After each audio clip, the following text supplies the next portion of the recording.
ఆత్మజ్ఞానులై నిజమైన సర్వసంగ పరిత్యాగులై ఏమి పట్టించుకోకుండా సంతతము ఈశ్వరుడు యందు రమించిపోయే మహాపురుషులు ఉంటారు.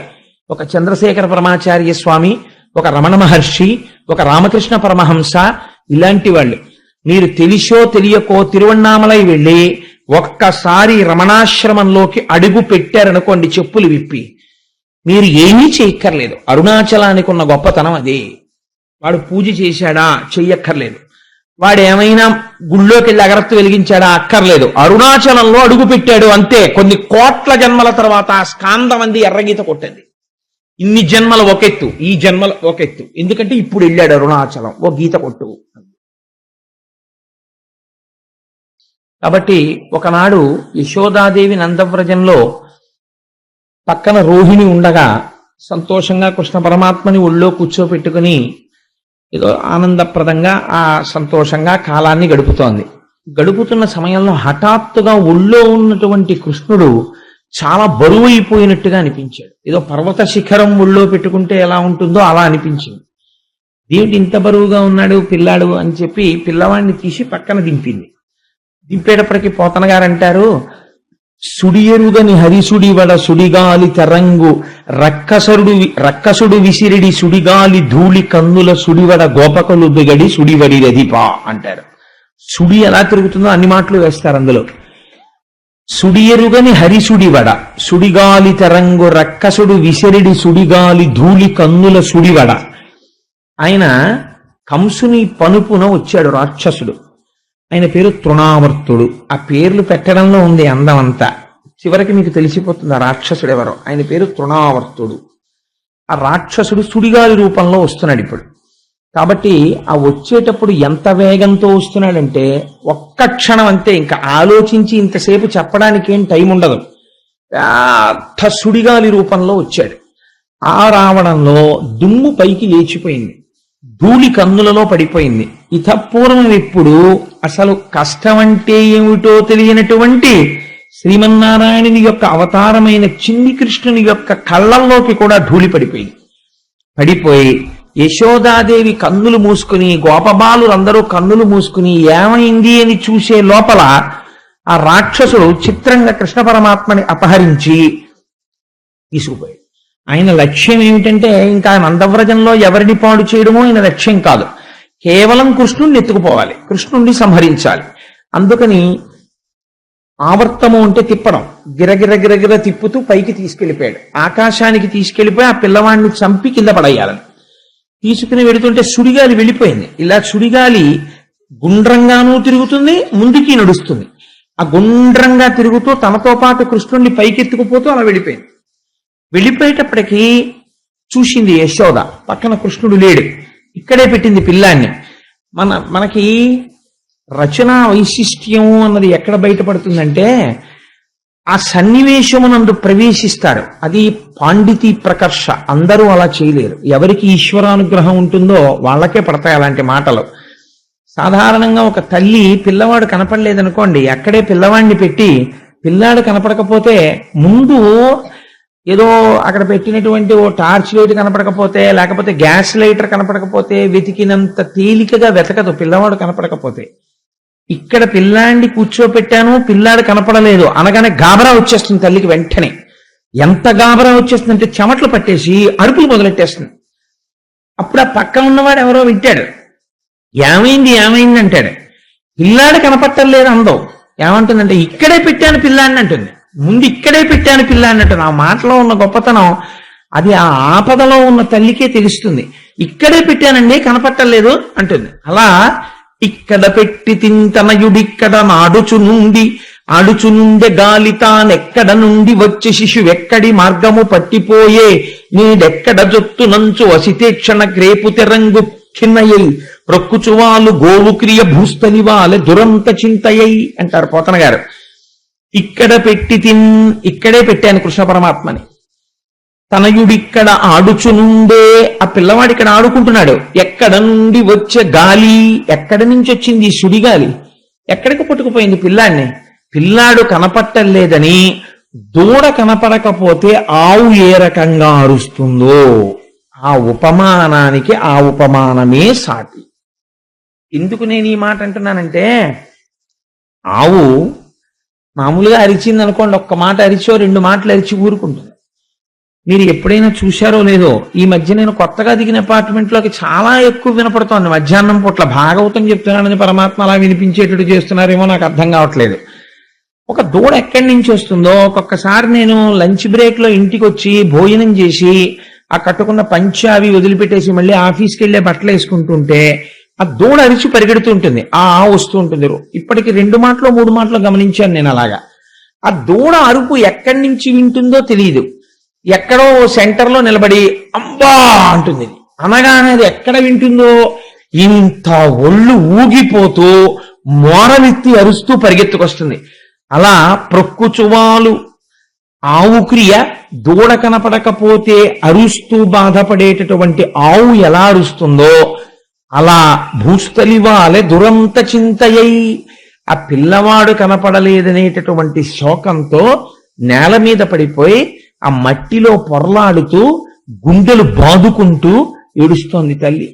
తల్లి యొక్క బాధ అంటే ఆ పిల్లవాడు కనపడకపోయేసరికి తల్లి పొందేటటువంటి ఆవేదన ఇంకా అంతా ఇంత కాదు. అటువంటి ఆవేదన పొందుతుంది. 1-2 సందర్భాల్లో ఇలాంటివి చూసి ఆ రోజంతా నా మనస్సులో పోతన గారు మహానుభావుడు అందుకే ఇలాంటి పద్యాలు రాశాడు రా అనిపించింది నాకు.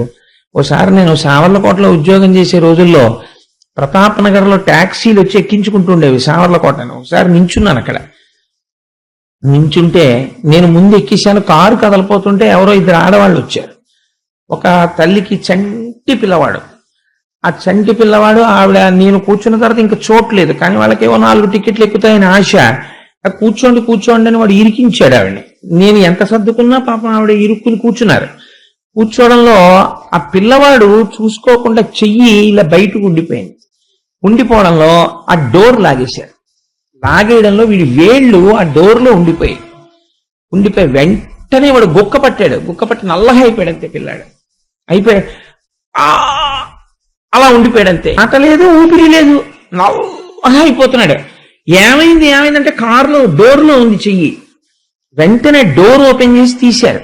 తీస్తే పిల్లవాడు గుక్క వదిలి ఆ ఏడుపు మానేడు. నిజంగా ఆ పిల్లవాడు కాసేపటికి ఆ సొమ్మసిల్లిపోయింది తగ్గి ఆవిడ వెంటనే చనుబాలు ఇచ్చారు, తాగాడు. పాపం ఆ అలసటకి వాడు ఏడిచి ఒళ్ళో పడుకున్నాడు. కానీ నాకు నిజంగా నా గుండెలు కదిపేసింది ఆ సంఘటన. సావర్లకోటలో దిగేటప్పటికి కూడా ఆవిడ ఏడుస్తూనే ఉంది. నాన్న నేను దగ్గరుండి నీ చెయ్యి నిలిపేశాను రా నాన్న కారిడోర్లో, నేను చూడలేదు నాన్న అంటుంది. ఆ పిల్లాడితో ఏదో చెప్తుంది, వాడికి ఏం అర్థం కాదు, వాడు చంటివాడు. తల్లి లాంటి వ్యక్తి జీవితంలో ఉండదు. సమస్త దేవతాస్వరూపములు కలిపితే తల్లి. అమ్మ రాశీభూతమైనటువంటి ప్రేమ ఎవ్వరికీ నమస్కరించక్కర్లేదు. అమ్మ పాదాలకి నమస్కరిస్తే 33 కోట్ల మంది దేవతలకు అందిపోతుంది. తను మరణించే సమయంలో కూడా తన కడుపున పుట్టిన బిడ్డలు దీర్ఘాయుష్మంతులై ఉండాలని కోరుకునేది ప్రపంచంలో అమ్మ ఒక్కతే. ఆ అమ్మ గొప్పతనం ఏమిటో అమ్మ లేనివాడికి బాగా తెలుస్తుంది. ఉన్నవాడు అదృష్టవంతుడు అమ్మని పూజించడం నేర్చుకోవాలి. కాబట్టి ఇక్కడ పెట్టి తింతనయుడిక్కడ నాడుచు నుండి గాలితానెక్కడ నుండి వచ్చే శిశువెక్కడి మార్గము పట్టిపోయెనేడెక్కడ జొత్తునంచు వసితే క్షణగ్రేపు తెరంగు కిన్నయ్యై ప్రొక్కుచువాలు గోవు క్రియ భూస్థలివాలే దురంత చింతయ్యై అంటారు. ఆ ఉపమానం వేయడం మా పోతన గారికే చెల్లింది. అందుకని ఒక ఆవు దూడ కోసం అరిచి పడిపోయినట్టు ఆ తల్లి యశోద నేల మీద పడిపోయి ఉన్నది. పడిపోయి ఉండగా ఈ రాక్షసుడు చిన్ని కృష్ణుణ్ణి ఎత్తుకి తీసుకెళ్ళిపోతున్నాడు. అంత ఎత్తుకు వెడుతున్నప్పుడు పిల్లల దగ్గర ఒక చమత్కారం ఉంటుంది. వాళ్ళకి భయం ఎక్కువ వేసింది అనుకోండి, ఎక్కువ వేస్తే కంఠం గట్టిగా పట్టుకుంటారు. వాళ్ళకి ఎంత భయం వేస్తే అంత గట్టిగా కంఠం పట్టేసుకుని ఇలా కళ్ళు మూసేసుకుంటారు. అలా కృష్ణుడి చమత్కారం చూడండి. ఆయన ఎత్తుకు తీసుకెడుతుంటే భయపడిపోతున్న వాళ్ళ ఆయన గట్టిగా ఆయన కంఠం పట్టేసుకుని తన చిన్ని చేతులతోటి ఇలా కళ్ళు మూసేసుకున్నాడు. వాడు సంతోషిస్తున్నాడు. ఎవ్వరూ చేయలేకపోయారు. నేను చంపుతున్నాను కృష్ణుడిని అనుకున్నాడు. ఈయన ఏం చేశాడు? కంఠం పట్టుకున్నవాడు అలాగే ఉన్నాడు, కళ్ళు మూసుకున్నవాడు అలాగే ఉన్నాడు, కానీ బరువు పెరిగిపోయాడు. బరువు పెరిగిపోతుంటే వాడికి అర్థమైంది, బరువు పెరిగిపోయి ఇప్పుడు ఈ బరువుకు వాడు కింద పడిపోవడం మొదలుపెట్టాడు.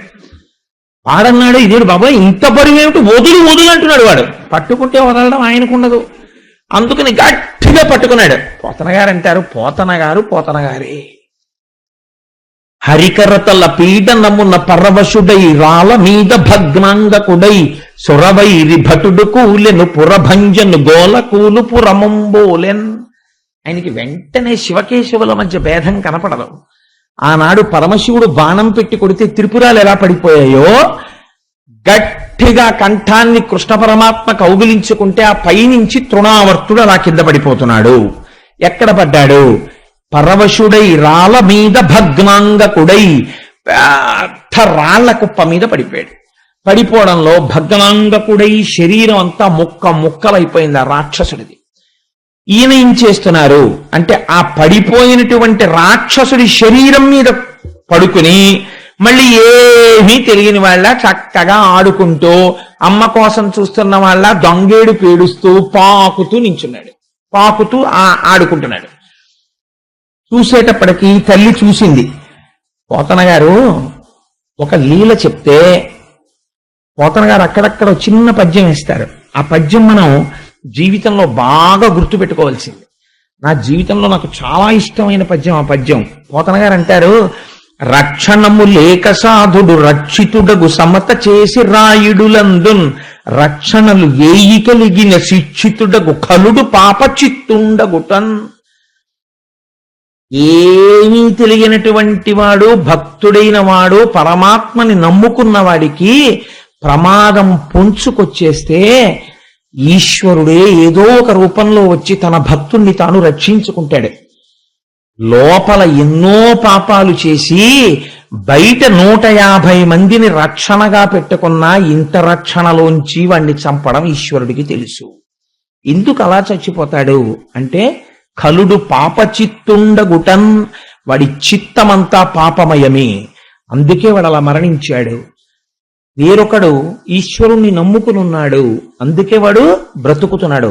నేను చాలా చోట్ల ఒక ఆశ్చర్యకరమైనటువంటి సంఘటనలు జరుగుతుంటాయి, మీరు విన్నారో లేదో నేనే వింటుంటాను అలాంటివన్నీ. కానీ పసిపిల్లలు తెలియక వెళ్ళి, నేను ఒకసారి ఒక చోట ఒక ఆశ్చర్యకరమైన సంఘటన చూశా. ఏలూరులో ఒక కుక్క ఉండేది, అది గుర్రవంతుండేది. ఆ కుక్క ఎంత దారుణం చేసిందంటే, ఒకసారి ఇంటికి వచ్చిన బంధువు రాత్రివేళ మూత్ర విసర్జనకని తెలియక తలుపు తీసుకుని వెళ్ళి ఒక తూము దగ్గర కూర్చుంటే వెనక నుంచి వచ్చి కంఠం పట్టేసింది. ఉన్నవాడు చచ్చిపోయాడు ఆయన. అటువంటి కుక్క ఒక రోజు రాత్రి ఓ చిన్న పిల్లవాడు బయటకు వచ్చాడు. బయటికి వస్తే ఆ పిల్లవాడితో వాడు దాని నోట్లో చెయ్యి పెట్టి ఆ ఊ అంటూ నోట్లో చెయ్యి పెట్టి ఆడుతుంటే వాడితో కింద పడి మీద పడి కాళ్ళు ఇలా పెట్టి ఆడింది తప్ప పన్ను పెట్టి గీరలేదు. కొన్ని సందర్భాల్లోనండి ఆశ్చర్యకరమైన విషయం, పసిపిల్లలు తెలియక నల్లటి త్రాచు పడుకునుంటే పాకుతూ వెళ్ళి ఆ పాము వంక చూసి ఉంగా అని లేచి కూర్చొని సంతోషపడిపోయి దాన్ని పట్టుకుందామని ఇలా చెయ్యి ఊపుతారు. పడగ విప్పి ఆడి, నాకు తెలుసు నెల్లూరులో ఇలాంటి సంఘటన ఒకటి. అందుకే అన్న నేను చెప్తే వీడు అన్ని నిజంగా చెప్తాడా అబద్ధంగా చెప్తాడా అనుకుంటారని. ఇలాంటి వేదిక మీద నేను అబద్ధాలు ఆడను కదా అంటే, బయట అయితే ఆడతావా అనుకోకండి, ఏమో ఆడనేమో. అందుకని ఆ పాము నల్లత్రాచు పడగ విప్పి ఆడుతుంటే పిల్లాడు చక్కగా పాకుతున్నవాడు చతికిలు పడి కూర్చుని దాని వంక చూస్తూ దాని నాలుకలు ఇలా బయటికి వస్తుంటే పట్టుకుందామని ఇలా అంటుంటే అది అందకుండా ఇలా తలెత్తి ఆడుతూ అలాగే ఉందంతే, ఏం లేదు. ఇంట్లోంచి తల్లి బయటకు వచ్చి అయ్యో బాబోయ్ పాము అనేటప్పటికీ తల ఉంచుకుని వెళ్ళిపోయింది. పసిపిల్లల విషయంలో పావులు కూడా వాళ్ళ జోలికి రావు, ఎందుకంటే వాడికి తెలుసు, వీడికి తెలియదురా పాపం అమాయకుడు, నేను పావుని నేనేదో చేస్తానని వాడికి తెలియదు. వాడి ఇలా నా దగ్గరికి ఎవరు వస్తారు, వీడు వచ్చాడు అని అది కూడా అంత ప్రేమని ప్రకటన చేస్తుంది. కాబట్టి ఆ పిల్లల ముఖంలో అంత సౌజన్యం, అంత ఈశ్వరతత్వం కనపడుతుంది. ప్రత్యేకించి కొద్దిగా పాకడం వచ్చి ఎవరన్నా కనపడగానే ఆగిపోయి కొద్దిగా లేవడం వచ్చి ఇలా పైకి చూసి నవ్వే పిల్లలుంటారే, వాళ్ళ ముఖాలు చూస్తుంటే, వాళ్ళు ఉయ్యాలలో పడుకుంటే దైవీతత్వం ప్రస్ఫుటంగా ప్రకటనమై కనపడుతుంది. నాకు అనిపిస్తుంది ఆ ఇంట్లో పరమాత్మ ఉన్నట్టే, ఊయలు లూగుతూ పిల్లలు ఉంటే. కాబట్టి ఆ కృష్ణ పరమాత్మని చూసింది తల్లి. చూసి ఇది రక్షణము లేక సాధుడు రక్షితుడగు సమత చేసి రాయుడులందెన్ రక్షణలు వేయి కలిగిన శిక్షితుడగు కలుడు పాప చిత్తుండగుటన్. పాపము చేసినటువంటి వాడు ఎన్ని రక్షణలు పెట్టుకున్నా వెళ్ళిపోతూ ఉంటాడు. ఏ రక్షణ వాడికి లేకపోయినా ఈశ్వరుణ్ణి నమ్ముకున్నవాడు బ్రతికేస్తూనే ఉంటాడు. ఎందుకంటే ఈశ్వరుడు రక్షణ చేస్తాడు కాబట్టి. ఇక్కడే ఈ తృణావర్తోపాఖ్యానంలో యశోద ఆ రాక్షసుడి యొక్క కళేబరం మీద పడిపోయి ఉన్నటువంటి చిన్ని కృష్ణుణ్ణి తీసుకుని భుజం మీద వేసుకుని ఒక విషయాన్ని విజ్ఞాపన చేసింది. ఈ పద్యం గృహస్థాశ్రమంలో ఉన్న వాళ్ళందరూ ప్రత్యేకం తెలుసుకోవలసిన పద్యం. గత జన్మంబులనేమి నోచితిమో, యాగశ్రేణులేమేమి చేసితిమో, ఎవ్వరికేమి పెట్టితిమో, ఏ చింతారతిన్ పొద్దుపుచ్చితిమో, సత్యంబులనేమి పల్కితిమో, ఏ సిద్ధాశ్రమమునం త్రొక్కితిమో, ఇప్పుడు చూడగంటిమి చటన్ కృష్ణార్భకున్ నిర్భయున్ అంది. పిల్లలకి గండం ఉంటుంది. ఒక్కొక్కసారి పిల్లలకి గండం తరుంకొచ్చేస్తుంది. అది ప్రమాద రూపంలో ప్రాణాల్ని తీసుకెళ్లిపోవడానికి సిద్ధపడుతుంది. ప్రమాద రూపంలో మృత్యువు తీసుకువెళ్లాలా తీసుకెళ్లకూడదా ఈశ్వరుడు పరీక్ష చేస్తాడు. అప్పుడు ఫలితం ఇవ్వాలి. ప్రమాదమునందు వెళ్ళిపోతుంటారు పిల్లలు, అపమృత్యు వచ్చేస్తుంది, వాళ్ళు దీర్ఘాయుష్మంతులు కాకుండానే. అలా తీసుకెళ్లే ముందు తల్లిదండ్రుల యొక్క ఖాతాని చూస్తాడోసారి. ఇప్పుడు ఈ పిల్లాడి గండం గట్టెక్కించడానికి ఇలాంటివి ఏమైనా చేసినవి ఉన్నాయా, నేను ఈ పిల్లాన్ని రక్షించవచ్చా అని ఏమి చూస్తారో తెలుసా అండి? గత జన్మంబులనేమి చేసితిమో, ఎవ్వరికేమి పెట్టితిమో. ఒక్కొక్క నాడు ఒక్కొక్క దేశము, ఒక్కొక్క కాలము, ఒక్కొక్క పురుషుడు ఆ స్థితి వేరుగా ఉంటుంది. ఒక శంకరాచార్యుల వారు మీ చేత్తో పెట్టినటువంటి ఇంత పిండి ముద్ద తిన్నారనుకోండి, వాడి జీవితం కోట్ల జన్మలు కాపాడుతుంది. నేను పొగిడానని అనుకోకండి వేదిక మీద. రేపు మహాశివరాత్రి, రేపు మధ్యాహ్నం భగవంతుడికి నివేదన చేసి మహానైవేద్యం పెట్టి ఫలహారం ఇస్తున్నారు. ఈ సభలో ఎంతమంది రేపు ఉపవాసం ఉండి ఎంత మహాభక్తులున్నారు. ఎవరో అందరూ మహాభక్తులే, కానీ మనకి తెలియదు, ఇక్కడ తెలియదు. చెబుతున్న నేను గొప్పవాణ్ణని మీరు అనుకుంటారు సాధారణంగా కదా. కానీ పేర్లు ఈశ్వరుడు రాస్తే ఆయన పేరు తర్వాత 3 కోట్ల పేర్లు రాసిన తర్వాత నా పేరు రాయవలసినంత మహాపుణ్యాత్ముడు ఒకటి సభలో ఉండి ఉండవచ్చు. అటువంటి పుణ్యాత్ముడు రేపు ఆ ఫలహారాన్ని ఉపవాసంలో శరీరం నిలబెట్టుకోవడానికి తింటాడు. ఈ ఫలితాన్ని ఈశ్వరుడు చూస్తాడు ఉత్తర జన్మలలో పిల్లల్ని కాపాడేటప్పుడు. అప్పుడు గండాన్ని తీసేస్తాడు, తీసి కడుపు చలవా అని పిల్లల్ని కాపాడతాడు. కాబట్టి అందుకే గృహస్థాశ్రమంలో ఉన్నవాడి ఇంటికి ఈశ్వరుడు ఏ రూపంలో వస్తాడో తెలియదు. ప్రత్యేకించి అన్నిటికన్నా జాగ్రత్తగా ఉండవలసింది ఎప్పుడంటే మహాపురుషులు వచ్చినప్పుడే. వాళ్ళు రారు అనవసరంగా. వచ్చారంటే వారి మీకు గొప్ప పంట పండినట్టు. వారు ఏదైనా పుచ్చుకున్నారా అది కోట్ల జన్మలు కాపాడేస్తారు. కాబట్టి గత జన్మంబులని నోచితిమో, ఒక్కొక్క నోము ఉంటుంది. అది చూడ్డానికి చాలా చిన్న నోములా ఉంటుంది. ఒక కైలాస గౌరి నోము, ఆ కైలాస గౌరి నోము చాలా చిన్నదిలా ఉంటుంది. ఒక అట్ల తద్దె నోము, పూర్వం ఆడపిల్లలతో పట్టించేవారు అవన్నీ. అటువంటి నోములు చూడ్డానికి చిన్నవిగా ఉంటాయి, కానీ దాని ఫలితాలు కొన్ని కోట్ల జన్మలు కాపాడతాయి. ఎవ్వరికేమి పెట్టితిమో, సత్యంబులనేమి పల్కితిమో. సత్యం చెప్పడం చాలా కష్టం. ఎప్పుడు ఏ సత్యం అంత ధైర్యంగా మాట్లాడి ఆ సత్యాన్ని పలికామో, ఏ సిద్ధాశ్రమమునం త్రొక్కితిమో. మహాపురుషులైనటువంటి వాళ్ళు ఉంటారు, ఆత్మజ్ఞానులై ఈశ్వరుడితో సమానమైపోయిన వాళ్ళు ఉంటారు. అందుకే రేపు ఈశ్వరుడికి మారేడుదలంతో ప్రీతి పూజ లోకోత్తరంలో వ్యాఖ్యానం చేస్తారు. మారేడుదలానికి ఎందుకంత గొప్పతనమో తెలుసా అండి? మారేడు దళానికి 3 ఆకులు ఉంటాయి. ఇటొక ఆకు, ఇటొక ఆకు, ఇటొక ఆకు ఉంటాయి. కానీ ఒకటితో పిలుస్తారు, ఒక దళము అంటారు. 3 ఆకులు అంటారు, ఒక దళము అంటారు. త్రిదళం త్రిగుణాకారం త్రినేత్రం చిత్రయాయుధం త్రిజన్మ పాప సంహారం ఏకబిల్వం శివార్పణం. రేపు మీ అందరితో చేతులు వేయించి ఆ బిల్వ దళాలు పూజ చేస్తారు. మగవారు లేచొస్తారు, ఆడవాళ్లు లేచొచ్చి పూజ చేస్తారు రేపు. దానికి అందమైన ఏర్పాట్లు చేస్తున్నారు గోపాలకృష్ణ గారు. అందుచేత ఒకటి, నేను ఒక జీవుడిలా కనపడతాను, మధ్యలో ఒక గురువు, ఇటు దైవము. ఈ గురువు మాట్లాడతాడు. గురువు మాటలు వినగా వినగా వినగా వినగా ఒకటి తెలుస్తుంది, గురువు గారిలో ఉన్న ఆత్మ ఈశ్వరుడు, నాలో ఉన్న ఆత్మ అన్నీ ఒక్కటే, ఉన్నది ఆత్మయే. ఈ ఏకీభావన ఏర్పడమే మూడింటికి కలిపి ఒకటిగా ఉన్నటువంటి తొడిమ. అందుకే రెండుంటే దళం కింద మారేడు దళాన్ని పూజ చేయగలరు. మూడుగా చెయ్యాలి, ఎందుకంటే నువ్వు ఆత్మజ్ఞానం అడుగుతున్నావు. జ్ఞానమునకు ఒక లక్షణం ఉంటుంది, అది ఏదైనా ఇస్తుంది. అందుకే ఏమీ తెలియకుండా మారేడు దళం వేస్తే ఐశ్వర్యం వచ్చేస్తుంది, బోర్లా పడిపోతే జ్ఞానం వచ్చేస్తుంది. అందున శివరాత్రి నాడు చేశారనుకోండి, ఇంకా దాని ఫలితం అసలు నేను చెప్పలేను. మీరు ఎంత శ్రద్ధగా చేస్తున్నారు, ఎంత భక్తిగా చేస్తున్నారు అన్నది ప్రధానం, ఎంత చేస్తున్నారన్నది కాదు. రేపంత భక్తిగా కూర్చుని అందంగా గోపూజతో మొదలు పెడదాం. సరే, అందుచేత ఏ సిద్ధాశ్రమమునంత్రొక్కితిమో, ఆత్మజ్ఞానులై నిజమైన సర్వసంగ పరిత్యాగులై ఏమి పట్టించుకోకుండా సంతతము ఈశ్వరుడు యందు రమించిపోయే మహాపురుషులు ఉంటారు. ఒక చంద్రశేఖర పరమాచార్య స్వామి, ఒక రమణ మహర్షి, ఒక రామకృష్ణ పరమహంస, ఇలాంటి వాళ్ళు. మీరు తెలిసో తెలియకో తిరువణ్ణామలై వెళ్ళి ఒక్కసారి రమణాశ్రమంలోకి అడుగు పెట్టారనుకోండి, చెప్పులు విప్పి, మీరు ఏమీ చేయక్కర్లేదు. అరుణాచలానికి ఉన్న గొప్పతనం అదే. వాడు పూజ చేశాడా, చెయ్యక్కర్లేదు.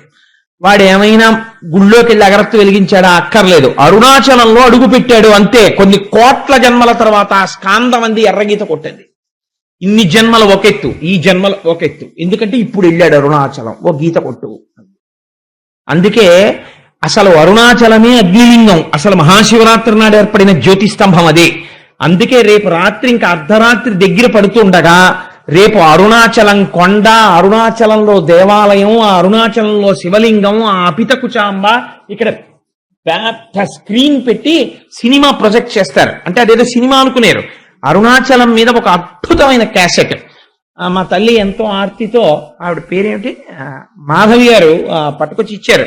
అది రేపు ఆ క్యాసెట్ ని వేస్తారు, మీరు చూద్దురు గాని. ఆ కాలమునందు ఆ శివరాత్రి అర్ధరాత్రి దగ్గర పడుతుండగా ఒక్కసారి ఆ అరుణాచలాన్ని చూసి నమస్కరిస్తే చాలు రేపు. అందుకని లింగోద్భవం దగ్గర పడుతుంటే రేపు అది కూడా చూపిస్తారు. ఈశ్వర సంబంధమైన సంగీతం వినాలి, అందుకే రేపు సంగీత కచేరీ. ఈశ్వర సంబంధమైన నర్తన చూడాలి, అందుకే రేపు పొద్దున శివతాండవం లాంటి నాట్యాలు చేస్తారు రేపు రాత్రి. రేపు 8 నుంచి శివరాత్రి ఐశ్వర్యం ఇచ్చేస్తుంది. అందుకే రేపు రాత్రి లక్ష్మీ కళ్యాణం నేర్పుతాను, 8 నుంచి 8:30 దీపద తెరవడం నేర్పుతాను. అందుకని రేపు రాత్రి కార్యక్రమాలన్నీ అటువంటి కార్యక్రమాలు ఏర్పాటు చేశారు గోపాలకృష్ణ గారు, ధర్మకర్తలు కలిసి. కాబట్టి అటువంటి రమణుల వంటి మహాపురుషుడున్న సిద్ధాశ్రమమునంత్రొక్కితిమో, ఒకసారి కాలందులో పిడితే చాలు, అంతే, వాడి జన్మ ధన్యమైపోయింది. సిద్ధాశ్రమమునంత్రొక్కితిమో ఇప్పుడు చూడగంటిమిచటం కృష్ణార్భకున్ నిర్భయున్. తనని తాను రక్షించుకోలేని స్థితికి ప్రమాదము అని పేరు. అటువంటి ప్రమాదములో కూడా రక్షింపబడ్డాడు. ఎలా రక్షింపబడ్డాడు? తల్లిదండ్రుల పుణ్యాన్ని ఈశ్వరుడు చూశాడు. కాబట్టి ప్రయత్నపూర్వకంగా గృహస్థాశ్రమంలో ఉన్న వాళ్ళు ఏం చెయ్యాలి అంటే ఇలాంటివి చేసి తీరాలి. అలా చెయ్యడానికే గృహస్థాశ్రమం వచ్చింది. కాబట్టి ఈ మాటలు తల్లి యశోద చెప్పి పిల్లవాణ్ణి తీసుకుని పొంగిపోయి ముద్దులు పెట్టుకుని స్తన్యం ఇచ్చి పాలిచ్చి, నాన్న నేను బతికాన్రా, నువ్వు దొరికావు అంది. చిత్రం ఏమిటంటే ఎన్ని మాటలు ఎన్ని లీలలు జరుగుతున్నా యశోదకి తెలియదు. చేస్తున్నవాడు కృష్ణుడు పరమాత్మ అని ఆవిడికి తెలియదు, తెలియనక్కర్లేదు. అయితే ఈ లీలలో అంతరార్థం ఏమి? మీకు నేను ఒక విషయం మనవి చేస్తుంటాను, తరచు నేను ఒక మాట చెప్తుంటాను. తృణావర్తుడు అంటే, తృణము అంటే గడ్డి పరక, దానికన్నా తేలికైంది ప్రపంచంలో ఉండదు. ఆవర్తనము అంటే తిప్పుట. మీరు గడ్డి పరక అయితే తిప్పుతుంది, మీరు గడ్డి పరక కాకపోతే తిప్పలేదు. ఏది తిప్పలేదు అంటే తృష్ణ తిప్పుతుంది. తృష్ణకే తృణావర్తుడని పేరు. తృష్ణ అనగానేమి, ఇది చాలా జాగ్రత్తగా అర్థం చేసుకోవాలండి గృహస్థు జీవితంలో. తృష్ణ అనగా మీకు ఈశ్వరానుగ్రహంతో మీరు ఒక వ్యాపారం మొదలు పెట్టారనుకోండి. మీరు ఒక వ్యాపారం మొదలుపెట్టి చేస్తుంటే కలిసి వచ్చి లక్షలు వస్తున్నాయి. దాన్ని తృష్ణ అని శాస్త్రం అందం. ఆయన తృష్ణతో సంపాదిస్తున్నాడంటే అనదు. ఆయన అదృష్టం అంతే. గత జన్మలలో విశేషమైన పుణ్యం చేశాడు. యావత్తిత్తు మూఢజహీహితనాగమ తృష్ణ కురు సద్బుద్ధిం మనసి వితృష్ణ ఎల్లభసే నిజ కర్మోపాత్తం వితంతేన వినోదయ చిత్తం అంటారు శంకరాచార్యులు వారు. ఇద్దరు ఒకే వ్యాపారం చేస్తారు. ఒకడు కోటీశ్వరుడు అవుతాడు, ఒకడు పాడైపోతాడు. ఎందుకు అవుతాడు? చేసిన పుణ్యం ఉన్నది. ఆ పుణ్యం అయిపోయేంత వరకు ఈశ్వరుడు దాన్ని నడిపిస్తూ ఉంటాడు. బ్యాంకులోంచి విత్డ్రాయిలే పెడుతుంటే కొన్నాళ్ళకి డిపాజిట్ అయిపోతుంది. ఒకనాడు విత్డ్రాయిల్ ఫామ్ ని బ్యాంక్ యాక్సెప్ట్ చేయదు. పుణ్యం అయిపోయాక పాపం ఫలితానికి వచ్చేస్తుంది ఇవ్వడానికి, అప్పుడు పతనం అయిపోతాడు. కాబట్టి పుణ్యం ఖర్చు అయిపోతుంటే మళ్ళీ పుణ్యం సంపాదించేసుకుంటూ ఉండాలి, క్రెడిట్ లో పడిపోతుండాలి. కాబట్టి ప్రయత్నపూర్వకంగా పుణ్యం చేసుకుంటూ ఉండాలి. మళ్ళీ చేసుకుంటుంటే దెబ్బతినడు, ఒబ్బిడిగా ఉంటాడు. వచ్చే జన్మల యందు కూడా ఇది నిలబడుతుంది. కాబట్టి అలా ఘనం వచ్చింది అనుకోండి, దాన్ని మీరు తృష్ణ అండి ఆయనకి అందుకనే వచ్చిందండి అని మీరు అనకూడదు, తప్పది. ఆ మాట తప్పు. ఆయన చేసుకున్న పుణ్యం ఉంది, పట్టినదల్లా బంగారం అండి ఆయనకి అంటారు. ఒక్కొక్కడు ఏది పట్టికున్నా అంతే ఐశ్వర్యం అలా కలిసి వస్తుంది. నాకు ఒక ఆయన తెలిసి అనపర్తిగా అలా వచ్చింది ఆయనకి, అందుకని పట్టిందల్లా బంగారం అంటారు. కానీ తృష్ణ అంటే ఏమిటో తెలుసా అండి? మీరు చిక్కుకున్నారనుకోండి అందులో, వచ్చిన దాని యందు తృప్తి లేక నేను ఇంకా సంపాదించాలని అనుకున్నారనుకోండి, దీనికి చిత్రం ఏమవుతుందంటే ఒక హద్దు ఉండదు. ఎంత సంపాదించిన తరువాత తృప్తి అన్న ప్రశ్న రాదు. కోట్లు సంపాదించేసేయండి.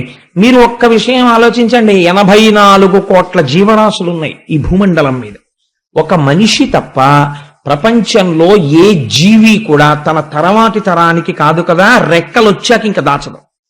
అంతే, రెక్కలు వచ్చేవరకే పోషిస్తాయి, రెక్కలు వచ్చాక పోషించవు. అసలు తర్వాత తరానికి దాచడం అన్నది ఎవరికీ తెలియదు, ఒక్క మనిషికే తెలుసు. నేను దాన్ని తప్పు పట్టాను. గృహస్థాశ్రమంలో ఉన్నవాడు పోనీ దాచాడు అనుకోండి, అది పెద్ద దోషమేం కాదు. కానీ అది అర్థం లేని దాపరికం అయిపోయింది అనుకోండి, ఏమైపోతుందంటే ఇది తృష్ణ తిప్పేయడం మొదలు పెడుతుంది. ఇలా తిప్పేస్తే ఏమైపోతుందంటే వాడు ఎందుకు వచ్చాడో ఈ శరీరంతో మర్చిపోతాడు.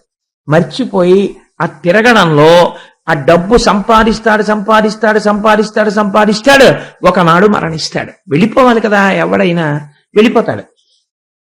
వెళ్ళిపోయేటప్పటికి ఏమవుతుందంటే ఈ వచ్చిందంతా వాడి పుణ్యం వ్యయమైపోయింది, వీడి చేసిన పుణ్యం లేదు. కాబట్టి ఏమవుతుందంటే ఇప్పుడు ఉత్తర జన్మయంలో వాడు మళ్ళీ చేయాల్సిన పుణ్యం లేదు కాబట్టి దరిద్రుడైపోతాడు. కానీ వీడు సంపాదించిందంతా ఏం చేస్తారో తెలుసా అండి? పిల్లలు పనిచేసుకుంటారు. కాబట్టి ఏమైపోయింది, వీడి పుణ్యము ద్రవ్యముగా మారిపోయింది. ఈ ద్రవ్యము పిల్లలు పనిచేసుకున్నారు. మీరు ఒక్క మాట బాగా జ్ఞాపకం పెట్టుకోండి, మీకు తేలిగ్గా చెప్పేస్తాను. మనకి ఇంటర్నేషనల్ బ్యాంకింగ్ కౌంటర్ ఒకటి ఉంటుంది బ్యాంక్ లో. మీరు ఇక్కడి నుంచి అమెరికా వెళ్తున్నారు అనుకోండి, వెళుతుంటే మీరు కోట్ల రూపాయలు సూట్ కేసులో పెట్టుకుని విమానం దిగి అమెరికాలో వెళ్ళి టీ ఇమ్మని 100 రూపాయలు ఇచ్చారనుకోండి, వాడు ఎగాదిగా చూసి డస్ట్బిన్ లో మారేస్తాడు. ఏం చేయాలి? ఇంటర్నేషనల్ కౌంటర్లోకి వెళ్ళి మీరు ఈ డబ్బు ఇచ్చేసి డాలర్స్ తీసుకోవాలి. తీసుకుని డాలర్స్ జేబులో పెట్టుకుని అమెరికాలో దిగి డాలర్ ఇచ్చారనుకోండి, కాఫీ ఇస్తారు. అలాగే ఇక్కడ మీరు చేసింది కన్వర్ట్ చేస్తారు. ఈ పుణ్యాన్ని ఏం చేస్తారంటే ఇట్స్ ఏ కన్వర్టబుల్ ఇన్కమ్. దీన్ని ఫారిన్ ఎక్స్చేంజ్ కింద మారుస్తున్నారు. మీరు ఇక్కడ కొంత సంపాదించారు, కొంత పిల్లలకు ఉంచాలి. ఒకటే రూలు ప్రపంచంలో ఏమిటో తెలుసా అండి? తనకి కావలసినంత అవసరం కన్నా ఎక్కువ ఖర్చు పెట్టినవాడు భవిష్యత్ తరాలకి ద్రోహం చేసినవాడు. తనకి కావలసిన దానికన్నా తక్కువ ఖర్చు పెట్టుకుంటున్నవాడు తనకి తాను ద్రోహం చేసుకుంటున్నవాడు. తనకి కావలసినది ఖర్చు పెట్టుకుని తన తర్వాత తరాల వారికి ఉంచుకున్నవాడు తాను ధన్యుడవుతున్నవాడు. అంతే రూల్ దానికి. కాబట్టి ఇప్పుడు ఏమైంది, అలా మీరు ఇక్కడ చేసిన పుణ్యం ఇక్కడ 100 రూపాయలు సంపాదించారు, ఒక 5 రూపాయలు ఎందుకని మళ్ళీ మీకు ఉత్తర జన్మకు ఉండద్దు పుణ్యం? ఒక 5 రూపాయలు తీసి మీరు ఖర్చు పెట్టి తీరాలి. ఇక్కడ ఖర్చు పెట్టారనుకోండి, ఈ 5 రూపాయలు ఎవ్వరికీ తెలియదు, పుణ్యమో అని మీ అకౌంట్ లో వేసి ఉంచుతారు. ఇది ఎందుకు పనికి వస్తుంది అంటే మోక్షం ఇవ్వలేదేమో పుణ్యం. పుణ్యం ఎప్పుడు మోక్షాన్ని ఇవ్వదు, కానీ ఉత్తర జన్మ అంటూ ఒకటి ఉంటుంది. కాబట్టి అందరూ మోక్ష స్థితికి వెళ్ళిపోతామని అనుకోలేం కదా. కాబట్టి కనీసం ఉత్తర జన్మలలో అన్నవస్త్రాలకి లోటు లేకుండా సంతోషంగా బతకాలంటే ఆ పుణ్యం చేసి తీరాలి. కాబట్టి ద్రవ్యమును సంపాదించడం ఎంత అవసరమో అంత జాగ్రత్తగా ఖర్చు పెట్టడం కూడా తెలియాలి. అవసరమైన చోట తెలియకపోతే పాడైపోతాడు. ఖర్చు పెట్టవలసిన చోట ఖర్చు పెట్టడం తెలియలేదనుకోండి, వాడు పాడైపోతాడంతే. పొలమంతా దున్నిన తర్వాత అబ్బా నేను వెయ్యనండి విత్తనాలు, అవి నేనే వండుకు తింటానంటే పండదు మళ్ళీ పొలం. కాబట్టి ఇది తెలుసుకోవాలి. లేకపోతే ఏమైపోతుందంటే తృష్ణ అయిపోతుంది. శాస్త్రం ఎప్పుడూ బాగా జ్ఞాపకం పెట్టుకోండి, డబ్బులు సంపాదించడాన్ని శాస్త్రం ఎప్పుడూ తప్పు పట్టలేదు. చాలా మంది ఒక రాంగ్ నోషన్తో మాట్లాడుతుంటారు. డబ్బులు సంపాదించడం శాస్త్రమునందు దోషము అనుకుంటారు. అలా ఎప్పుడూ చెప్పలేదు శాస్త్రంలో. మాతా నిందతి నాభినందతి పిత భ్రాతాన సంభాషతే భృత్య కుప్యతి నానుగచ్చతి సుత కాంతాపి నాలింగతే అర్ధ ప్రార్థన శంకయా నకురుతే సల్లాపమాత్రం సుహృత్ తస్మాత్ నైతికమర్థమార్జన శృణు సఖే విత్తేన సర్వే వశాః అని చెప్పింది. నువ్వు కానీ డబ్బు సంపాదించకపోతే ఒక ప్రమాదానికి లోనవుతావు. ఏమిటో తెలుసా? మాతా నిందతి, అమ్మ అన్నదానికి అసలు తిట్టడం తెలియదు. అలాంటి అమ్మ ఒక వయసు వచ్చిన తర్వాత రూపాయి సంపాదించకపోతే తిడుతుంది. నాభినందతి పిత, తండ్రి సంతోషించి శహబాష్ అని భుజం మీద చెయ్యి వెయ్యడు. భ్రాత న సంభాషతే, అన్నదమ్ములు పలకరించరు. ఓ రూపాయి సంపాదన లేదు కానీ భోజనానికి మాత్రం గడ్డబెరుక్కి మాతో వస్తాడంటారు. భ్రాత న సంభాషతే భృత్య కుప్యతి, సేవకుడిని పిలిస్తే ఆ పిలిచావులే అవా పనులు చెప్తావు కానీ మీ అన్నయ్యలా ఓ రూపాయి ఇవ్వగలవా అంటాడు. భృత్య కుప్యతి నానుగచ్చతి సుత, తండ్రి గారు ఇంటికి తిరిగి రాగానే కొడుకు గబగబా ఎదురొచ్చి నాన్నగారండి అని ఉత్తరీయం తీసుకుని చెంబుతో నీళ్లు ఇవ్వడు కాళ్ళు కడుక్కోవడానికి.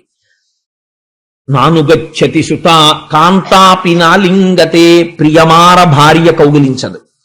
కాంతాపి నాలింగతే అర్ధ ప్రార్థన శంకయా నకురుతే సల్లాపమాత్రం సుహృత్. ఎంత గొప్ప మాట చూడండి. స్నేహితుడం లేదు, సుహృత్. సుహృత్ అంటే మనసెరిగిన స్నేహితుడు, చాలా మంచివాడు ఆయన. అవతల వాడిని తప్పు పట్టడానికి వీల్లేదు.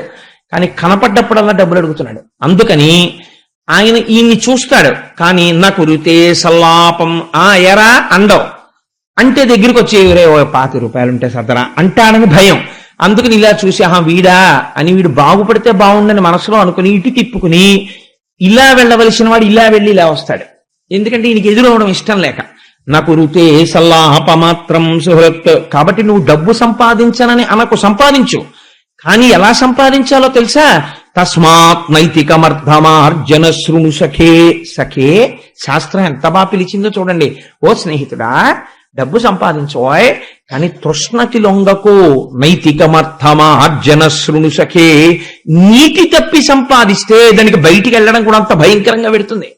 అందుకని నైతికమర్థమార్జన శృణు సఖే విత్తేన సర్వే వశాః. ఆ డబ్బుతో నీకు సర్వము వశమవుతుంది. కాబట్టి సంపాదించు, కానీ నీతి మర్చిపోకు అని ఒక మాట చెప్తుంది. ఇప్పుడు మీరు ఒకటి గుర్తు పెట్టుకోండి, తృష్ణ పెరిగిపోయింది అనుకోండి, అర్థం లేకుండా సంపాదన సంపాదన సంపాదన. దీనికి వెంటనే అలా ఉన్న వాళ్ళు చెప్పే రెడీమేడ్ రిప్లై ఏమిటో తెలుసా అండి? ఏమండి మహాశివరాత్రి కదా, ఒకసారి శివాలయానికి వెళ్దాం వస్తారా, లేకపోతే కాసేపు భజన చేసుకుందాం వస్తారా అన్నారు అనుకోండి. వాళ్ళు ఏమంటారంటే ఇప్పటి నుంచి ఎందుకండి ఇవన్నీ అంటారు. సాధారణంగా మీకు లోకంలో ఈ మాట వినపడుతుంటుంది. ఇప్పటి నుంచి ఎందుకండి ఇవన్నీ, అనవసరం, ఇవన్నీ ఇప్పుడు అక్కర్లేదు, ఇవన్నీ రిటైర్ అయిపోయిన తర్వాత చెయ్యాలంటారు. అంటే రిటైర్ అయిపోయిన తర్వాత చెయ్యాలంటే రిటైర్ అయిపోయిన తర్వాత నువ్వు చెయ్యడానికి అంత ఆయుర్దాయం ఉంటుందని ఎవడు బాండ్ రాసి ఇచ్చాడు అసలు? ఒకవేళ ఉన్న రిటైర్ అయిపోయిన తర్వాత గుళ్ళో కడితే నీ మనసు ఏం నిలబడుతుంది అక్కడ? సహకరించదు. ఇతపూర్వం పుణ్యం చేసిన వాడవు కాదు కాబట్టి భగవంతుడి మీద నిలబడదు. తృష్ణ తిప్పడం మొదలు పెడితే పాడైపోతావు. కాబట్టి తృష్ణకి విరుగుడు ఏది?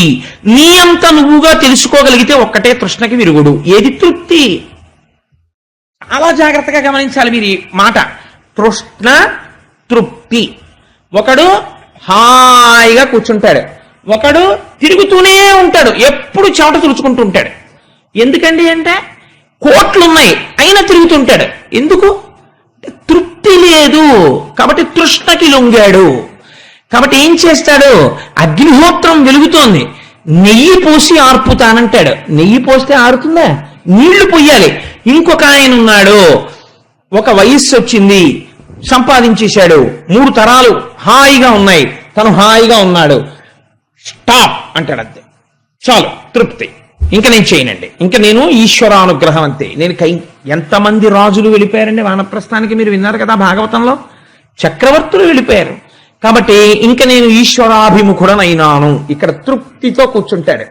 ఈ తృప్తి వచ్చిందనుకోండి, తృప్తి ఉంటే తృష్ణ పట్టుకోలేదు మిమ్మల్ని. తృప్తి మీ అంతా మీరు సంపాదించుకోలేకపోయారనుకోండి, తృష్ణ పట్టుకుంటుంది. ఇది మీ చేతిలో ఉన్న విషయం. దీన్ని రామకృష్ణ పరమహంస అయితే చాలా చక్కటి కథ ఒకటి చెప్తారు. వెనకటికి ఒక ఆయనకి పొగాకు తాగడం అలవాటు. ఆయన అదేంటి, ఒక రాత్రి వేళ హోర్న వర్షం పడుతోంది. వర్షం పడుతుంటే ఆయనకి పొగాకు తాగాలనిపించింది. తాగాలనిపిస్తే ఇల్లంతా వెతికాడు, కానీ దురదృష్టవశాత్తు అక్కడ పెట్టుకున్న అగ్గిపిట్లన్నీ తడిసిపోయి. ఇప్పుడు ఆయన ఆ పొగాకు తాగకపోతే ఉండలేని స్థితి ఆ చలిగాలికి. అందుకని ఏం చేశారంటే, ఒక దీపం ఒకటి పట్టుకుని, చేతిలో లాంతర్ పట్టుకుని, చీకట్లో వెళ్ళాలి కదా, పక్కింటికి వెళ్ళి తలుపు కొట్టి వాళ్ళని పిలిచాడు. హే స్నేహితుడా, ఒకసారి లేచిరా అన్నాడు. అంటే పాప ఆయన లేచి వచ్చి తలుపు తీశాడు. ఏమి, ఎందుకు వచ్చావు అన్నాడు. నీకు తెలుసు కదా, చలికి నా ఒళ్ళు కొంకర్లు తిరిగిపోతుంది, నేను పొగాకు తాగకపోతే నాకు ఎంత వేడి ఉపశమనాన్ని ఇవ్వదు, అందుకని మీ ఇంట్లో కొద్దిగా అగ్నిహోత్రం ఉంటే నేను పొగాకు కాల్చుకుంటానన్నాడు. అంటే ఆయన అన్నాడు, నీ చేతిలో దీపం ఉంది కదా అన్నాడు.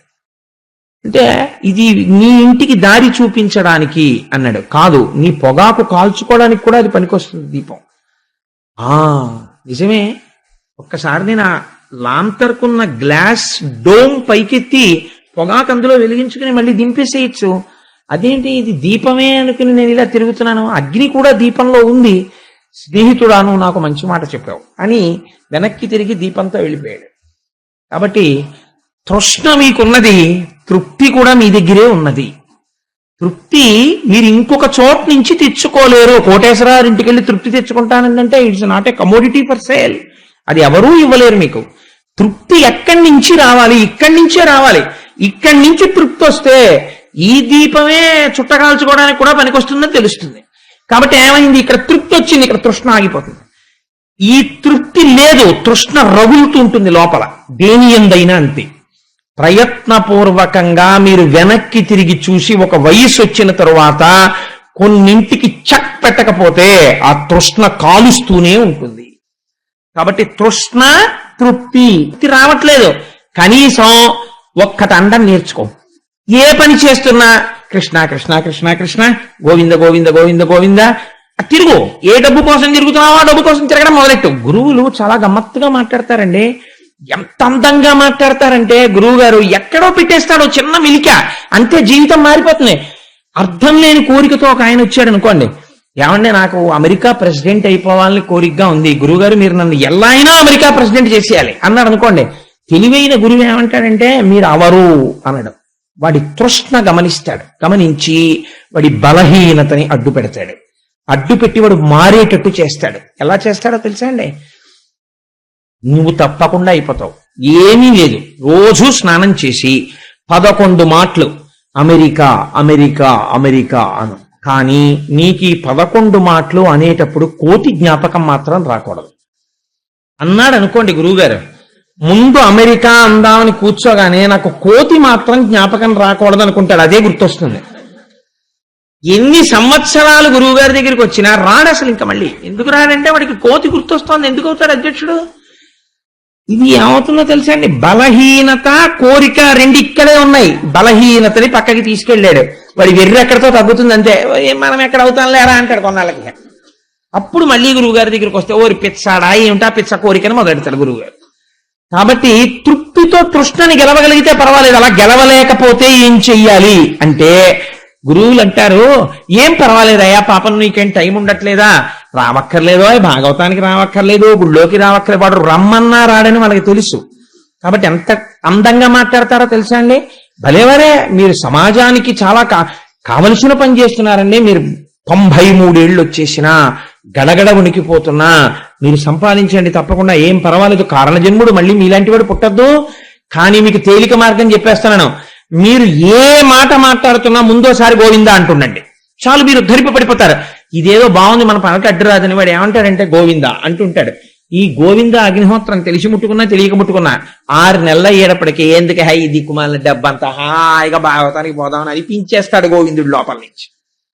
యశోద ఏం చేసింది?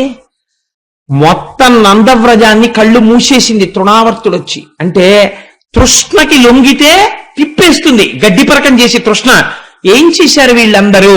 వీళ్ళు తృప్తి తెచ్చుకోలేదు. కృష్ణ కృష్ణ కృష్ణ కృష్ణ అని ఏడిచారంతే. కృష్ణుడు ఏం చేశాడు? తృణావర్తుణ్ణి తాను చంపాడు. చంపి తానే దక్కాడు వాళ్ళకి తప్ప వాళ్ళు దక్కించుకున్నారా? తాను దక్కాడా? తాను దక్కాడు.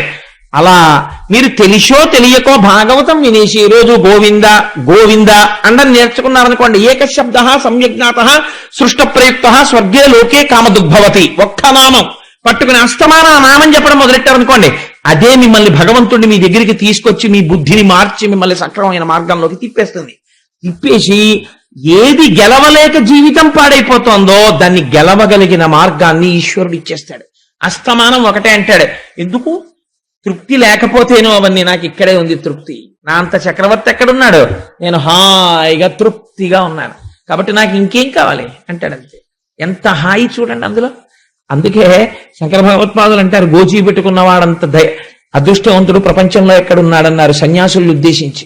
వాళ్ళు అన్ని విడిచిపెట్టేస్తారు. మాకేం కావాలి, మాకేం అక్కర్లేదు అంటారు. అన్ని వదిలేసి నేను ఒక్కడే ఉన్నానని హాయిగా కూర్చుంటారు. అందులో ఉంది ఐశ్వర్యం అంతా. సరే, కాబట్టి ఈ తృణావర్తోపాఖ్యానం మనకి ఇంతటి గొప్ప విషయాన్ని ప్రతిపాదన చేస్తుంది. ఇది అయిపోయిన తరువాత ఈ తృణావర్తోపాఖ్యానము పూర్తి అయి కథగా విన్నా మంచిదే, లేదు తృణావర్తోపాఖ్యానము పూర్తయిపోయి అందులో ఉన్న రహస్యము మీ మనసుని పట్టిందనుకోండి, మీకు ఒక పెద్ద సమస్యకి విరుగుడు దొరికిపోయినట్టే. కాబట్టి ఏమైంది? ఇప్పుడు ఈ తృణావర్తోపాఖ్యానంలో ఏం చెప్తున్నాం మనం? ఆ భగవంతుడి యొక్క నామము రూపము ఇక్కడ పట్టుకుంటే చాలు అని కదా చెప్తున్నాం. ఇది పరమాత్మ యొక్క సౌజన్యం. అంటే ఆయనకి ఏం అవసరం అండి? నిజంగా ఆయన ఓ పసిపిల్లవాళ్ళ ఈ భూమి మీద పాకి, ఓ పసిపిల్లవాళ్ళ ఆవులతో తిరిగి ఇవన్నీ ఆయన చెయ్యాలా? చెయ్యక్కర్లేదు. కానీ కృష్ణుడు ఉయ్యాలలో పడుకున్నాడు, కృష్ణుడిని ఉయ్యాలలు ఊపారు, ఇవన్నీ నేను అన్నాను అనుకోండి, మీ అందరూ ఎంతో సంతోషపడిపోయి నిజంగా కృష్ణుడు ఇక్కడ కనపడ్డాడండి, మాకు ఎంత సంతోషంగా ఉందో అంటారు. అది దానికి ధన్యత. అంటే ఇన్ని జన్మలలో జరగనిది ఇప్పుడు ఇక్కడ మనస్సు కృష్ణుణ్ణి పట్టుకుంది. పట్టుకోవడం చాలా ఉద్ధరించేస్తుంది. దానికోసం ఎంత ఆశ్చర్యకరమైనటువంటి లీల చేశాడో చూడండి పరమాత్మ. బలరాముడు కృష్ణుడు కలిసి జానుభాగముల హస్తంబుల వీడ్వడనిడుచు దిగ్గన బోధురింతనంత అవ్వల పయ్యదలంది జవ్వాడుచు రాల క్రేపుల తోకలమి పట్టి విడువనేరకవా నివెనువెంట జరుగుదు రప్పంకములదుడు కడరజొత్తు ఎత్తి చన్నిచ్చుచో నిరుదెస పాలిండ్లు చేతుల పొడుకుచు చేపుకలుగు దూటుదురు గ్రుక్కకు దూరమగుచు ఆడుదురు మృద్దు పల్కుల వ్యక్తములుగా కర్రములంఘ్రములు నల్లార్చి కదలుపుదురు రామకృష్ణులు శవరతుల తగిలి. పరమాత్మ బలరాముడు వీళ్ళిద్దరికీ పాకడం వచ్చింది. భూమి మీద పాకుతున్నారు. పాకేటటువంటి పిల్లల దగ్గర ఒక గమ్మత్తు ఉంటుంది. వాళ్ళు పాకేటప్పుడు ఇలా ఎత్తి పాకరు కదా, ఇలా పెట్టి పాకుతారు. భూమి మీద చూస్తూ పాకుతుంటారు. పాకుతుండగా వాళ్ళకి అట్నుంచి ఎవరో వచ్చి 2 పాదాలు కనపడ్డాయి అనుకోండి, వెంటనే వాళ్ళు ఏం చేస్తారంటే పాకుతున్న వాళ్ళు పాకడం ఆపేసి గబుక్కుని చటుక్కుని కూర్చుంటారు. కూర్చుని ఇలా 2 తల పైకెత్తి చూస్తారు. వాళ్ళకి పరిచయం ఉన్న ముఖమేననుకోండి, సంతోషంగా వాళ్లే ఇలా చేతులు ఇస్తారు ఎత్తుకోమని. ఒకవేళ వాళ్ళకి పరిచయం లేని ముఖం అనుకోండి, వాళ్ళు ఇలా చేతులు చాపారనుకోండి, కయ్యోమని ఏడుస్తారు అమ్మ రావాలని. ఎంతటి కృష్ణ పరమాత్మ! ఇవాళ ఆయన ఏమీ తిరిగిన వాళ్ళ పాకి యశోదమ్మ ఎవరితోనో మాట్లాడుతూ అక్కడ నిలబడితే ఈయన పాకుతూ వెళ్ళి అమ్మ దగ్గరికి వెళ్ళి నిలబడి అమ్మని గట్టిగా పట్టుకోవాలని కోరిక ఆయనకి. ఇంకా కొత్తగా అడుగులేయడం వచ్చింది ఆయనకి. అందుకని అమ్మ దగ్గరికి పాకుతూ వెళ్ళి కూర్చుని లేవడానికి ప్రయత్నం. పిల్లలకి నడకొచ్చినప్పుడు లేస్తున్నప్పుడు చూడాలి వాళ్ళ చిత్రం. 80 ఏళ్ళు వచ్చిన వృద్ధుడు ఎలా లేస్తాడో అలా లేస్తారు. జాగ్రత్తగా ముందు పాదాల దగ్గర 2 చేతులతో పట్టుకుని ఇలా ఇలా ఇలా ఇలా పైకి తీసి మోకాళ్ళ మీద చేతులు వేసుకుని ఇలా ఒంగుని కొంచెం నడుము ఎత్తుతారు. ఒక్కొక్కసారి అలా ఉండగానే ఊగిపెట్టి ఢబేళ్ళ కనబడిపోతారు. మళ్ళీ ఇలా చేతులు మెల్లగా తొడల మీదకి తెచ్చుకుని నడుము మీదకి లేచి ఇలా నిలబడతారు. నిలబడి బుడి అరుగులు తడబడే ముందు వాళ్ళకి ఎంత సంతోషమో మేము నిలబడిపోయామని. అమ్మ ఎదురుగుండా ఉందనుకోండి, వాళ్ళకి ఇంకా కల్పవృక్షం ఉన్నట్టే. అమ్మ పమిట కొంగు గట్టిగా పట్టేసుకుని నోట్లో పెట్టేసుకుని అమ్మ కాళ్ళల్లో బుర్ర పెట్టేసి ఓ కూతలు కూసేసి ఆడేసుకుంటారు. అమ్మ ఎవరితో మాట్లాడబ్బా ఉండ్రా అంటూ ఉంటుంది. వాళ్ళ అమ్మ పమిట కొంగు ఎంత భద్రమైన వస్తువు పసిపిల్లవాడికి.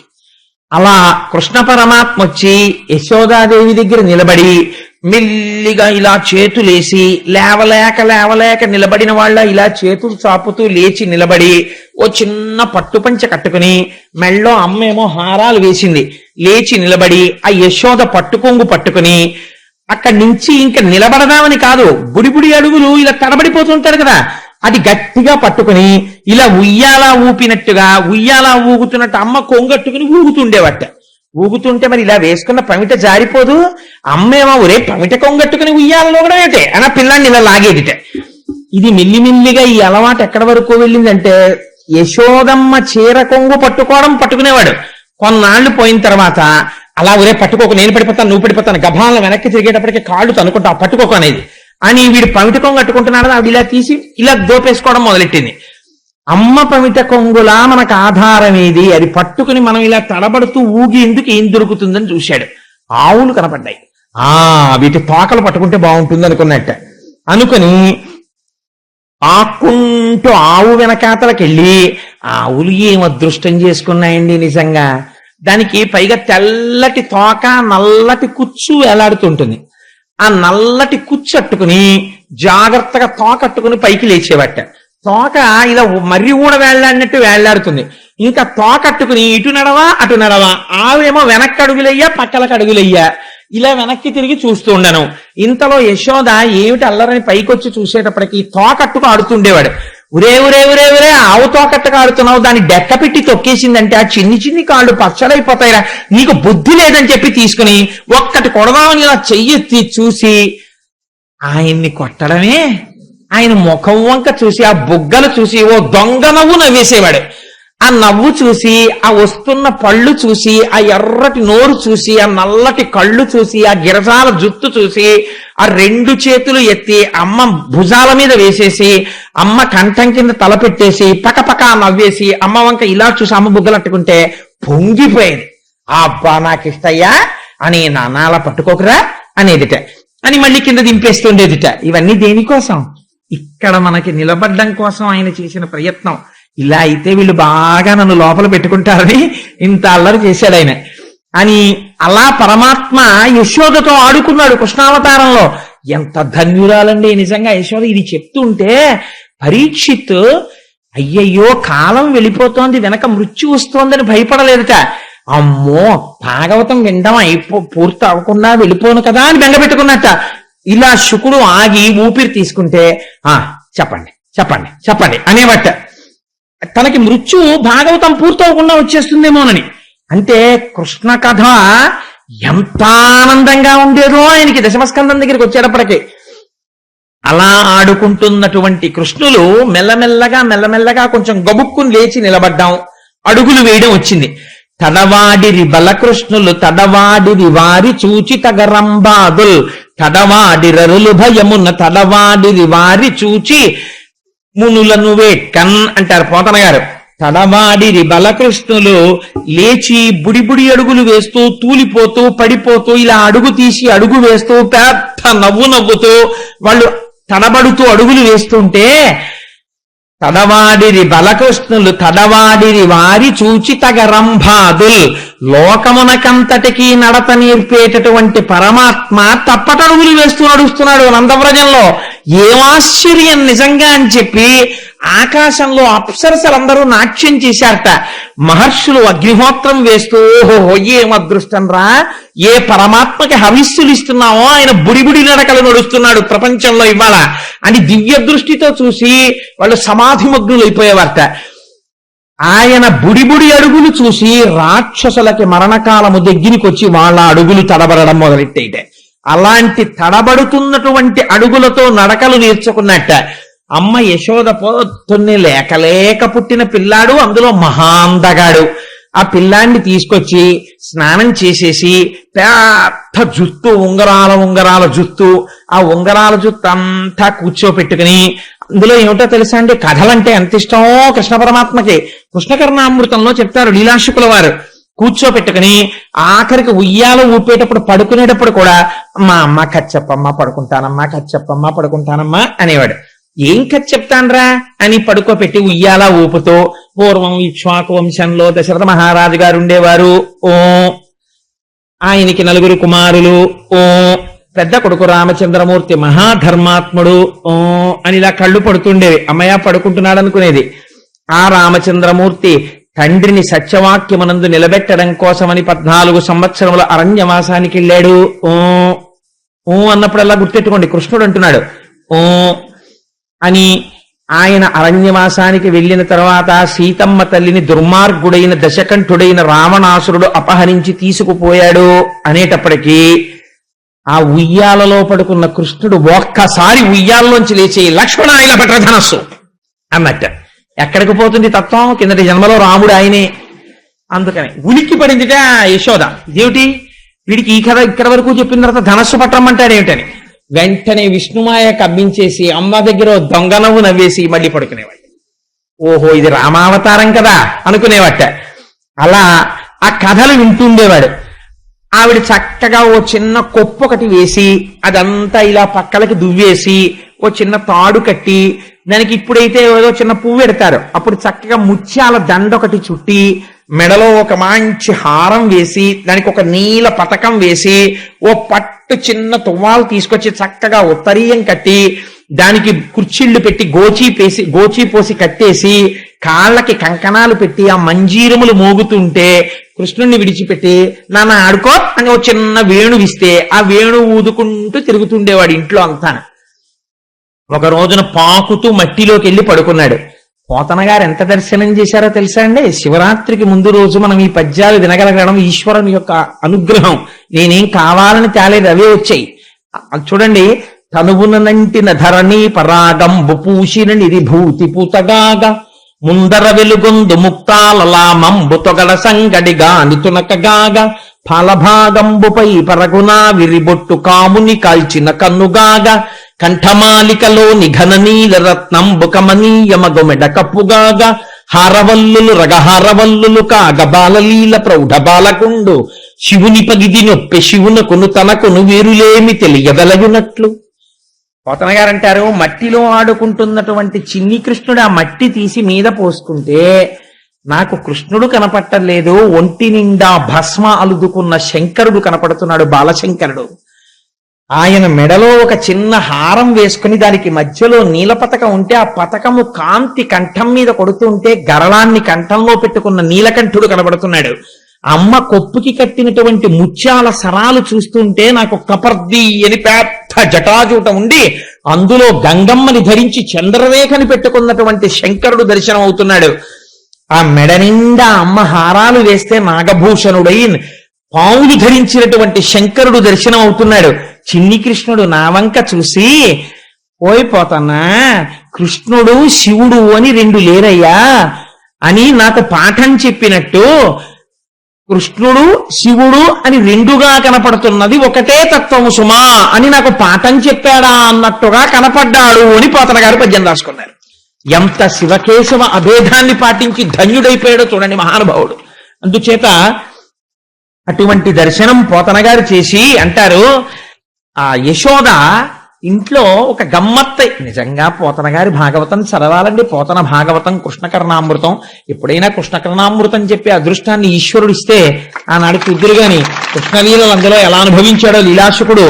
సరే, ఒకనాడు నిజంగా పోతన గారి పద్యాలు చదువుతుంటే ఓ పద్యం చదివేసి ఏదో పటికి బెల్లం తినేసినట్టు అలా మనసులో ఏదో ఆనందం కలుగుతుంటే, ఏదో ఉద్విగ్నతతో ఉంటే ఫోను మోగితే మండిపోతుంది. అందుకని చప్పుడు చేయకుండుమని జంకెయునర్చిన నల్గిపోవగా అప్పుడు బారసాచితన ఎర్మిలి విందులు వచ్చి రంచు నవ్వొప్పగ జీరు తల్లి దశ కొత్తిలి కృష్ణుడు రంతు సేయుచున్ ఎప్పటి వచ్చి చంగుడుచు నింపుల యన్మల గంట మ్రోయగన్. ఆవిడ చక్కటి వడ్డాణం ఒకటి పెట్టి ఆ వడ్డాణానికి ఒక చిన్ని గంట కట్టింది. ఈయన ఎక్కడికి వెళ్ళినా ఆవు మెళ్ళో గంట కట్టినట్టు టాంగ్ టాంగ్ టాంగ్ టాంగ్ మన చిన్ని గంట ఒకటి మోగుతుండేది. ఎందుకని? కొత్తగా వచ్చిన అడుగులు కదా, ఆ అడుగులు వేసుకుని ఎడుతుంటే ఇటు పక్కన చిన్న గంట, అది టింగ్ టింగ్ అంటుండేది. అమ్మకి సంతోషం, వీడు బలేరా గంటలు మోగించుకుంటూ తిరుగుతున్నాడు అనుకునేది. ఒక రోజున అమ్మ ఏదో పనిలో ఉంది, మంచి పనిలో ఉండగా గబగబా వచ్చి ఏదో ఆ కొండో ఏదో కింద పడేశాడు. కింద పడేస్తే కోపం వచ్చి చప్పుడు చేయకుండుమని జంకెయమర్చిన అలిగిపోవగా ఆ భుజం గట్టిగా పట్టుకుంది. బుద్ధిందా లేదా నీకు? ఎన్ని మాటలు చెప్పాను. గబగబా పరిగెత్తుకు వచ్చేస్తావు, తగుదునమ్మా అని ఆ కుండలు అవి ముట్టుకుంటావు. చూడు ఎలా పడిపోయింది. నిన్ను రా అసలు కొట్టేద్దాం అనుకుంటాను కానీ చెయ్యి రావట్లేదు, నిన్ను చిత్తకొట్టేయాలి రే, పిక్క తిప్పేస్తారు ఇలా అంటోంది కానీ ఏమీ చేయలేదు. ఎంత చిత్రం అంటే అది ఆ హనుమాచార్యుల వారు పరవశించిపోతారు. ఏమిటంటే ఆ కీర్తన, ఆ అమ్మవారి ఆ కన్నుల చివర జలధి కన్యాపాంగలలితే క్షణములోన కలసి వెలుగుచునున్న తజ్జలంబితడు జలజాసను నిబదన జలది మధ్యమునందు అలరు వెలువడిన పరమామృతంబితడు ఈతడఖిలంబునకు ఈశ్వరుండై సకల లోకములతో పొలయువాడితడు అంటారు కదండి. అదే కదా.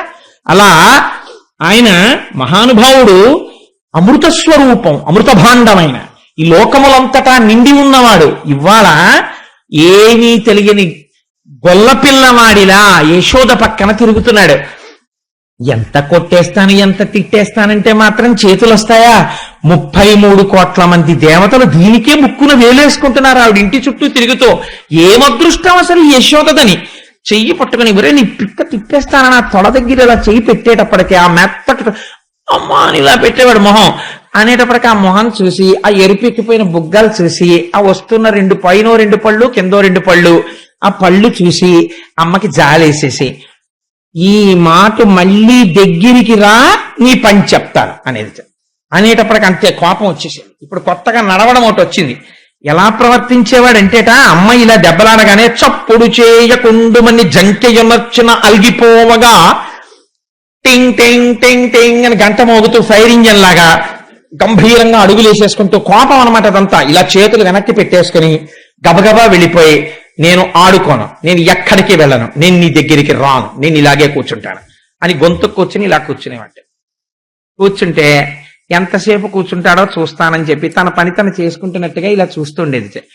ఇలా కూర్చుని నన్ను పట్టించుకోవట్లేదని కోపం వచ్చేసి అని ఇంకా ఏడి చేయడానికి డొక్కలు ఎగరేసేస్తుండేవట.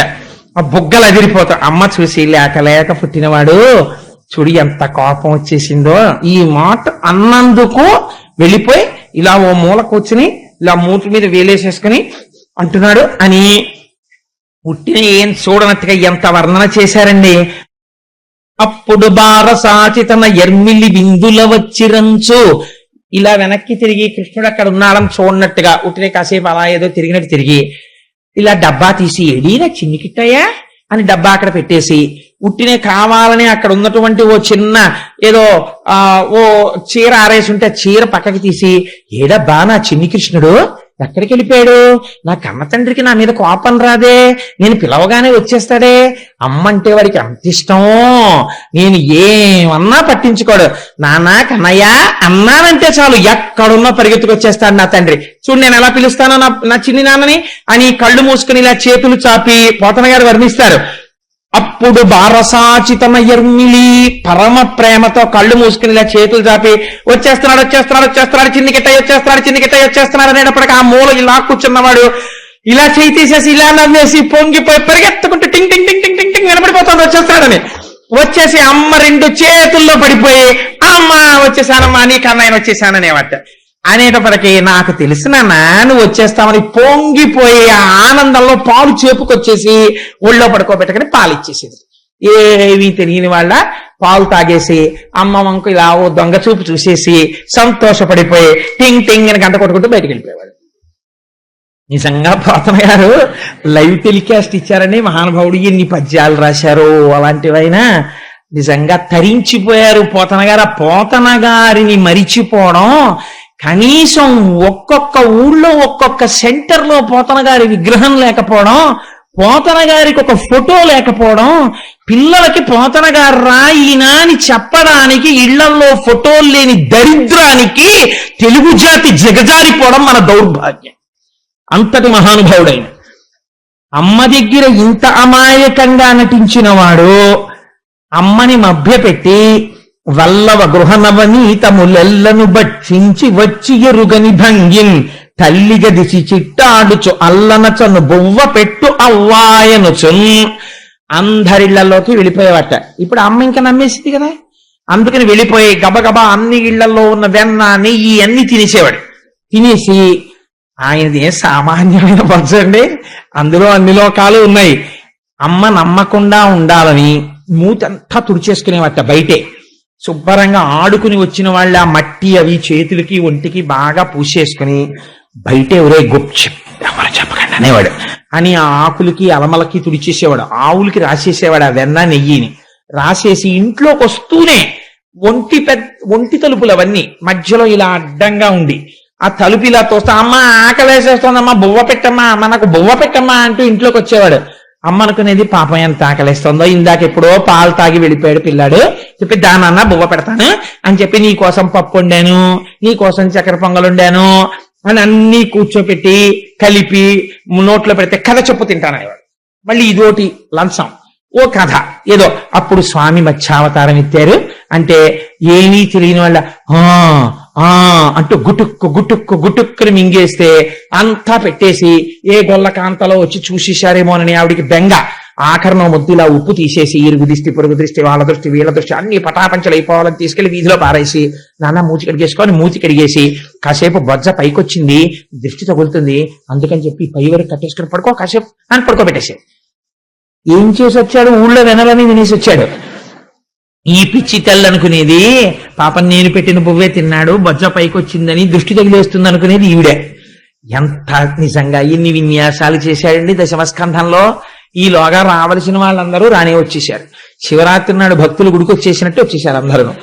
వచ్చేస్తే ఆవిడ అనుకుంది ఏమిటి ఇంతమంది వచ్చారు ఇవాళ మధ్యాహ్నం మా ఇంటికి టీవీలో ఏమైనా సీరియల్లా ఏమిటి అనుకుని ఏంటమ్మా మీ అందరూ వచ్చారు అని అడిగేది. అడిగేటప్పటికి పడుకోమంది కదా లోపల అని రెండని ఆవిడకి ఏం తెలిసి ఎందుకు వచ్చారో రండి కూర్చోండి అంది అమ్మలక్కాలని అని తను కూడా కూర్చుంటే ఆయన వచ్చి చక్కగా కృష్ణ పరమాత్మ అమ్మ నేను నీ దగ్గర పడుకుంటానమ్మా అని చెప్పి ఒళ్ళోకి వచ్చి పడుకుని ఎప్పుడూ అమాయకత్వం ఒకటి అమ్మ పవిట కొంగు తీసి వేలుకు చుట్టేసుకుని ఇలా నోట్లో పెట్టుకు చప్పరిస్తున్న వాళ్ళ మాట్లాడుతుంటే వాళ్ళ వంక అమ్మ వంక చూస్తుండేవాడు. మీరు చూద్దరుగా నేను అబద్ధం చెప్పట్లేదు, పద్యాలు చూద్దరుగా నేను. అలా పడుకుంటే అదో సంతోషం, కొడుకు ఒళ్ళో పడుకున్నాడని సంతోషంగా వచ్చిన వాళ్ళందరినీ ఏమిటమ్మా మీరందరూ ఇలా వచ్చారు అని అడిగింది. ఇంకా కంప్లైంట్ సెల్ మొదలు గ్రీవెన్స్ సెల్. ఈవిడికి ఆ సంగతి తెలియదు పాపం. ఈయన ఏ ఇంట్లో తిన్నా వెన్న నెయ్యి తింటాడు. మీరు ఇది బాగా జ్ఞాపకం పెట్టుకుంటే నేను ఒక రహస్యం చెప్పేసి ఆ చోరలీల గురించి వర్ణన చేస్తానంటే దాన్ని చెప్పే ప్రయత్నం చేస్తాను. చూడండి, కృష్ణుడు ఎప్పుడు తిన్న వెన్న తింటాడు. ఎందుకు తింటాడు మీరు ఆలోచించండి. ఏం వాళ్ళ ఇళ్లలో ఎక్కడ జంతికలో చెగోడీలో అలాంటివి ఉండవా కజ్జికాయలోను అంటే వెన్నే తినడానికి ఒక కారణం ఉంది. వెన్న అనగా ఏమి అంటే మొదట మీ అంత మీరుగా చేసుకోవలసినటువంటి ప్రయత్నంతో ఏర్పడేటటువంటి మనస్సు నిర్మలమైన మనస్సు. ఈ నిర్మలత్వం ఎవ్వరూ తేలేరు. మీ అంతట మీరు ఈశ్వర కథాశ్రవణం చేసి భగవంతుణ్ణి మనస్సుకి ఆలంబనమిచ్చి రాగద్వేషాలకు అతీతంగా మనస్సుని ప్రశాంతంగా ఉంచుకోవాలి.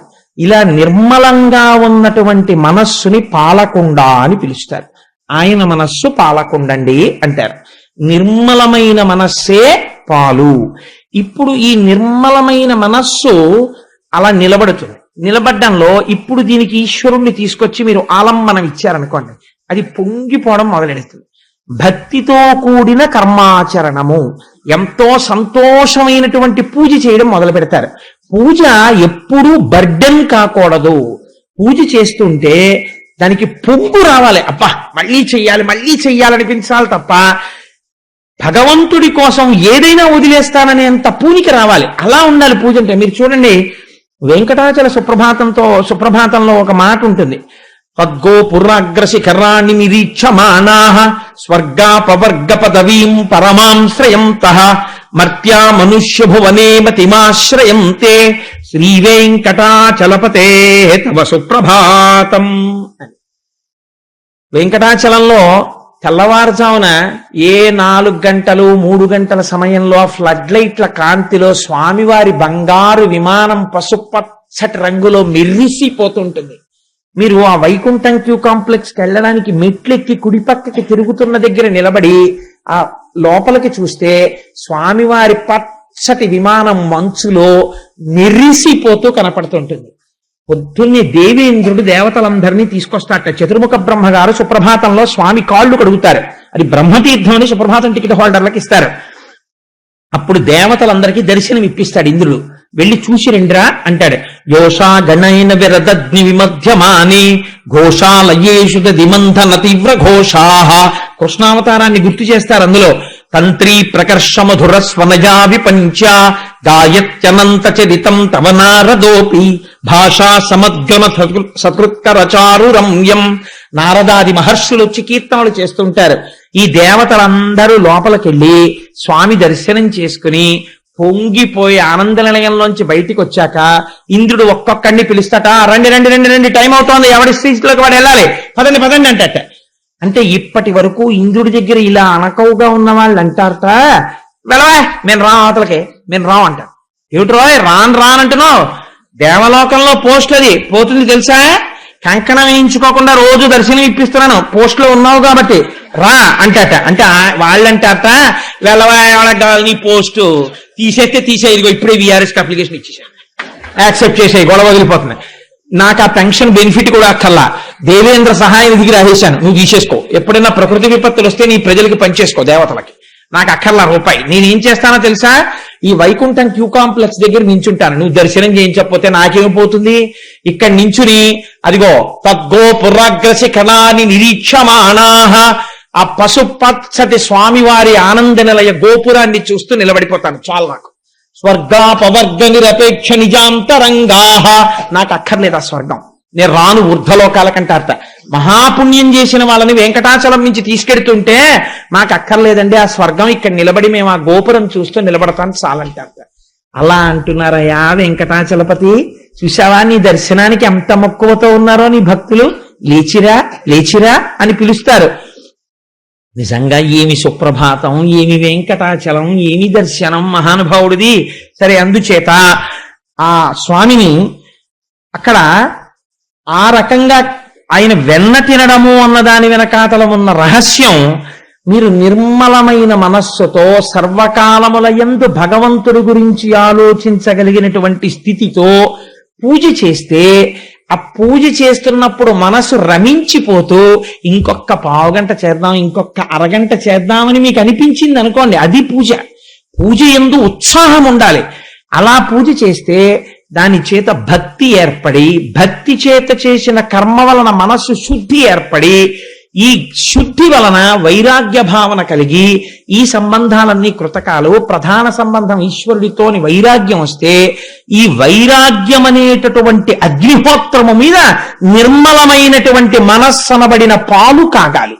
ఇది సిమ్లో స్టవ్ పెట్టి కాల్చడం లాంటిది. ఇప్పుడు ఈ పాలు ఎర్రటి తొరకతో తోడుకుంటాయి.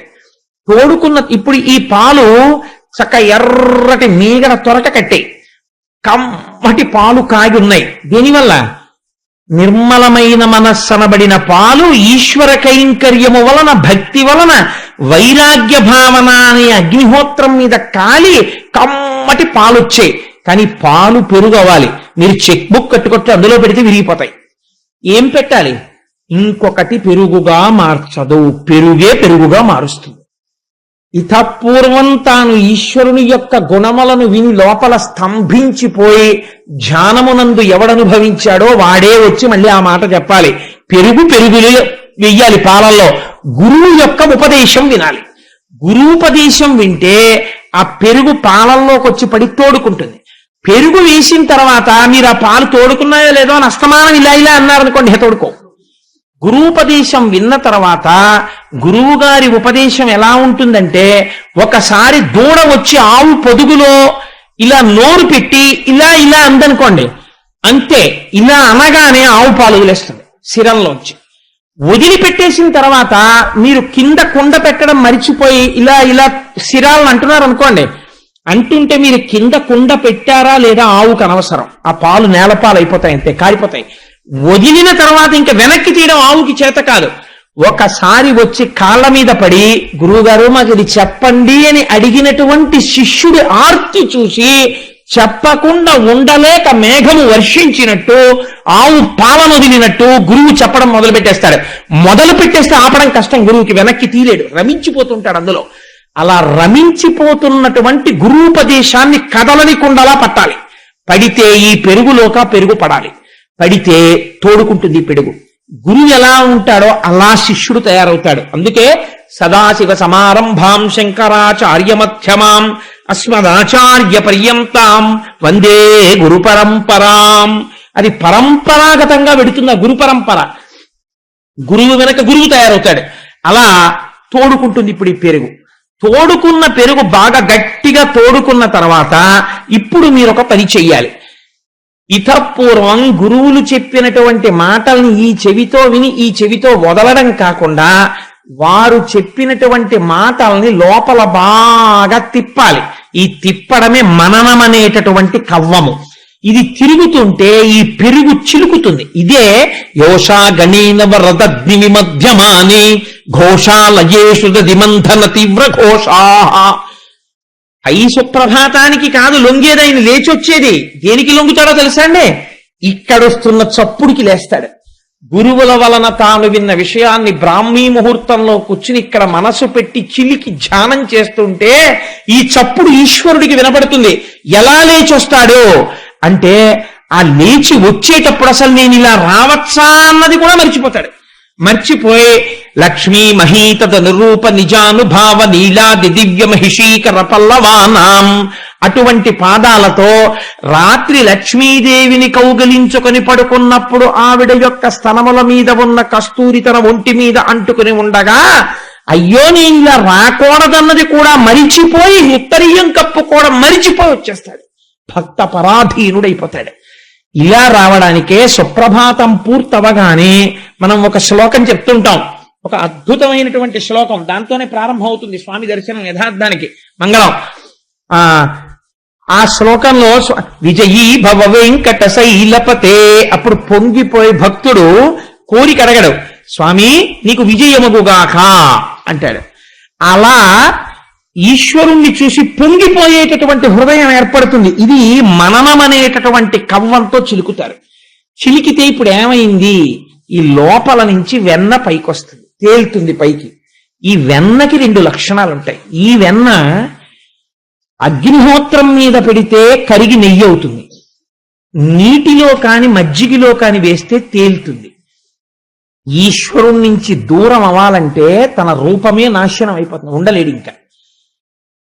భగవత్ సంబంధమైన జ్ఞానం అనేటటువంటి అగ్నిహోత్రం తగిలితే ఇప్పటి వరకు పాలలోనే ఉన్న పైకి కనపడని నెయ్యి ఇప్పుడు పైకి వస్తుంది. చిట్ట చివరి దశ. నెయ్యి ఎక్కడుంది? పాలలో ఉంది.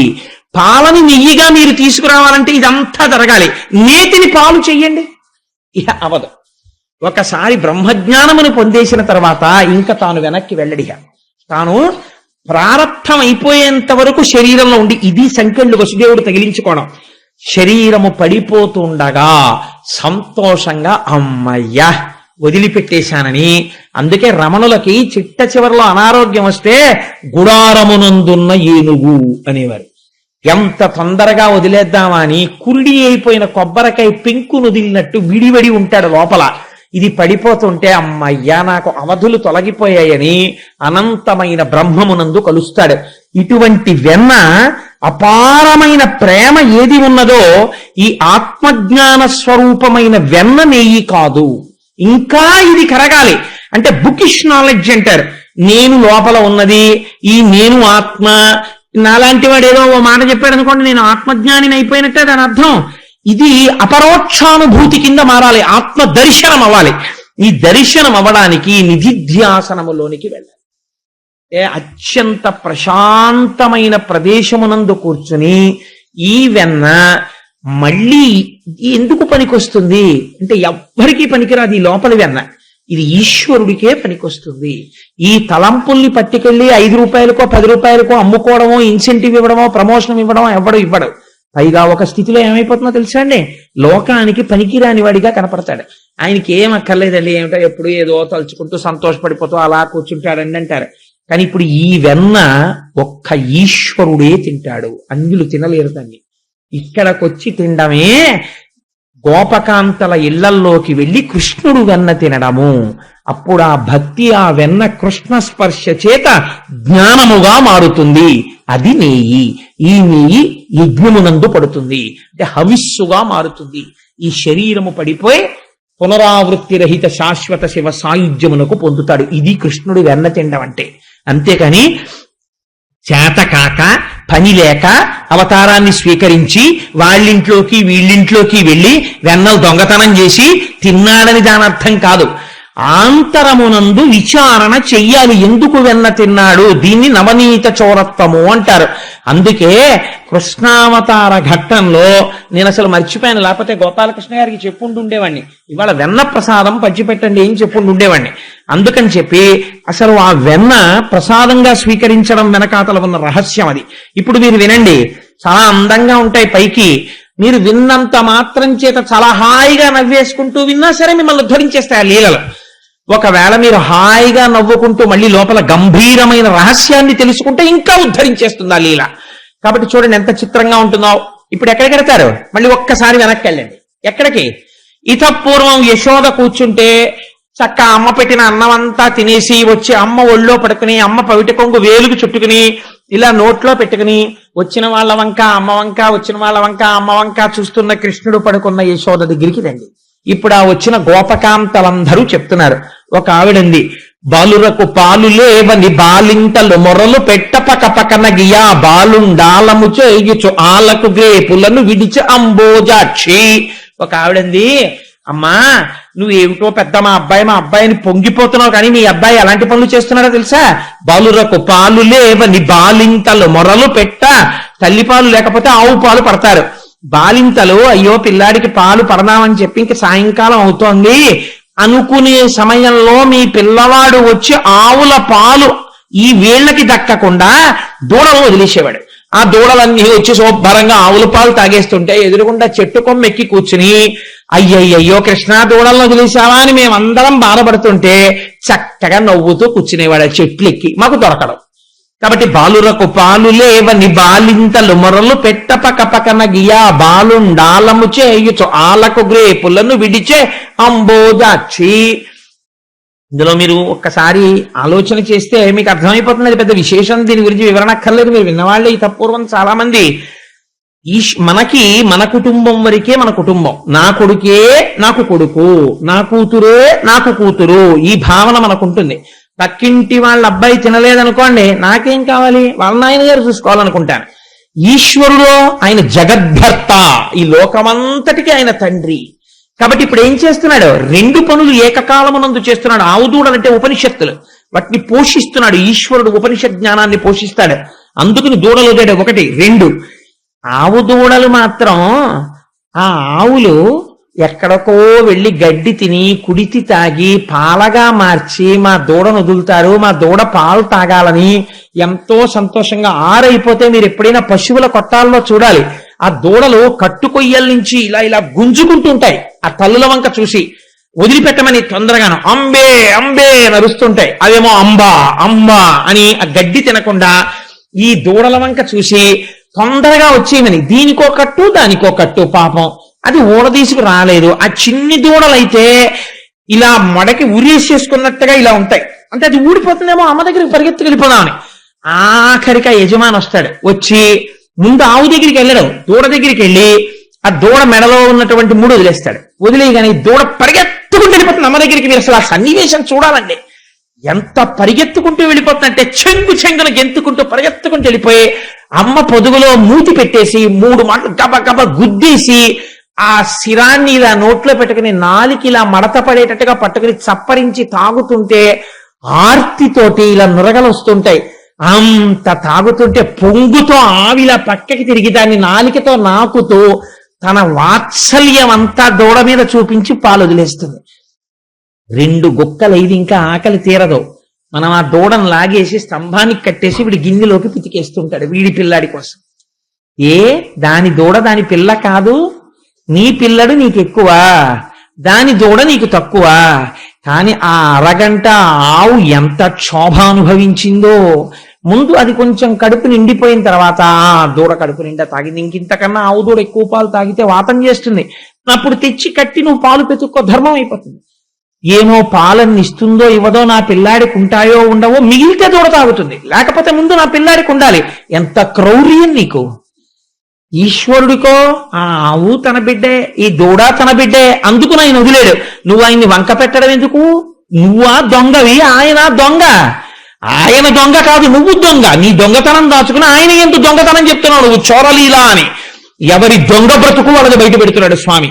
అందుకని బాలురకు పాలు లేవని బాలింతలు మొరలు పెట్టపక పకన గియా బాలుండాలము చేయుచు ఆలకు గ్రేపులను విడిచే అంబోజాక్షి పడతి నీ బిడ్డడు మా కడవలలో నున్న మంచి కాగిన పాల పడచులకు పోసి చిక్కిన కడవలపో నడిచే ఆజ్ఞ కలదో లేదో. ఇంకో ఆవిడంది ఎంత దెప్పి పొడిచిందో చూడండి. అంటే you don't have any discipline, నీకు అసలు క్రమశిక్షణ లేదమ్మా. మీ పిల్లడికి ఎలా వస్తుంది, ఎక్కడి నుంచి వస్తుంది? ఏం చేశాడో తెలుసా? మా ఇంట్లో పాలన్నీ కుండల్లో ఎర్రగా కాచాం. అందులో గ్యాస్ స్టవ్ మీద గిన్నెలో కాచుకోవడం వేరు. ఎప్పుడైనా పల్లెటూరులో కుండలో పాలు పిడకల మీద కాచిన పాలు చూడాలి, ఏమి కమ్మతనమో ఆ పాలు, ఆ పెరుగు. అందుకని అటువంటి పాలు ఎర్రటి పెట్టు కడితే అట్లాంటి పాలు చక్కగా గోరువెచ్చగా ఉంటే పిల్లలందరినీ తీసుకుని చప్పుడు లేకుండా ఇంట్లోకి వచ్చేసి కుండలు ఎత్తేసి గుడుగుడు గుడుగుడు గుడుగుడు గుడుగుడు పాలన్నీ తాగేసి కొని వెళ్ళిపోయాడా. ఆ కడవలన్నీ కింద బారేసి వాటిని తొక్కుకుంటూ అడుగులేసుకుంటూ వెళ్ళిపోయారు బోర్లించేసి. ఆలు పోయే, కడవలు పోయే. ఇది ఎక్కడ పిల్లాడమ్మా? పడతి నీ బిడ్డడు మా కడవలలో నున్న మంచి కాగిన పాల పడచులకు పోసి చిక్కిన కడవలపో నడిచే ఆజ్ఞ కలదో లేదో. ఒకరికి పెట్టడం అన్నది అసలు లేకుండా ఎప్పుడు తన కోసమే దాచుకునే వాళ్ళ ఇంట్లో ఐశ్వర్యాన్ని ఈశ్వరుడు ఎలా తీసేస్తాడో ఎవరికీ తెలియదు. సిరిగా వచ్చిన వచ్చును సలలితముగ నారికేళ సలిలము భంగిన్ సిరిగా పోయిన పోవును కరిమింగిన వెలగ పండు కరణిని సుమతి.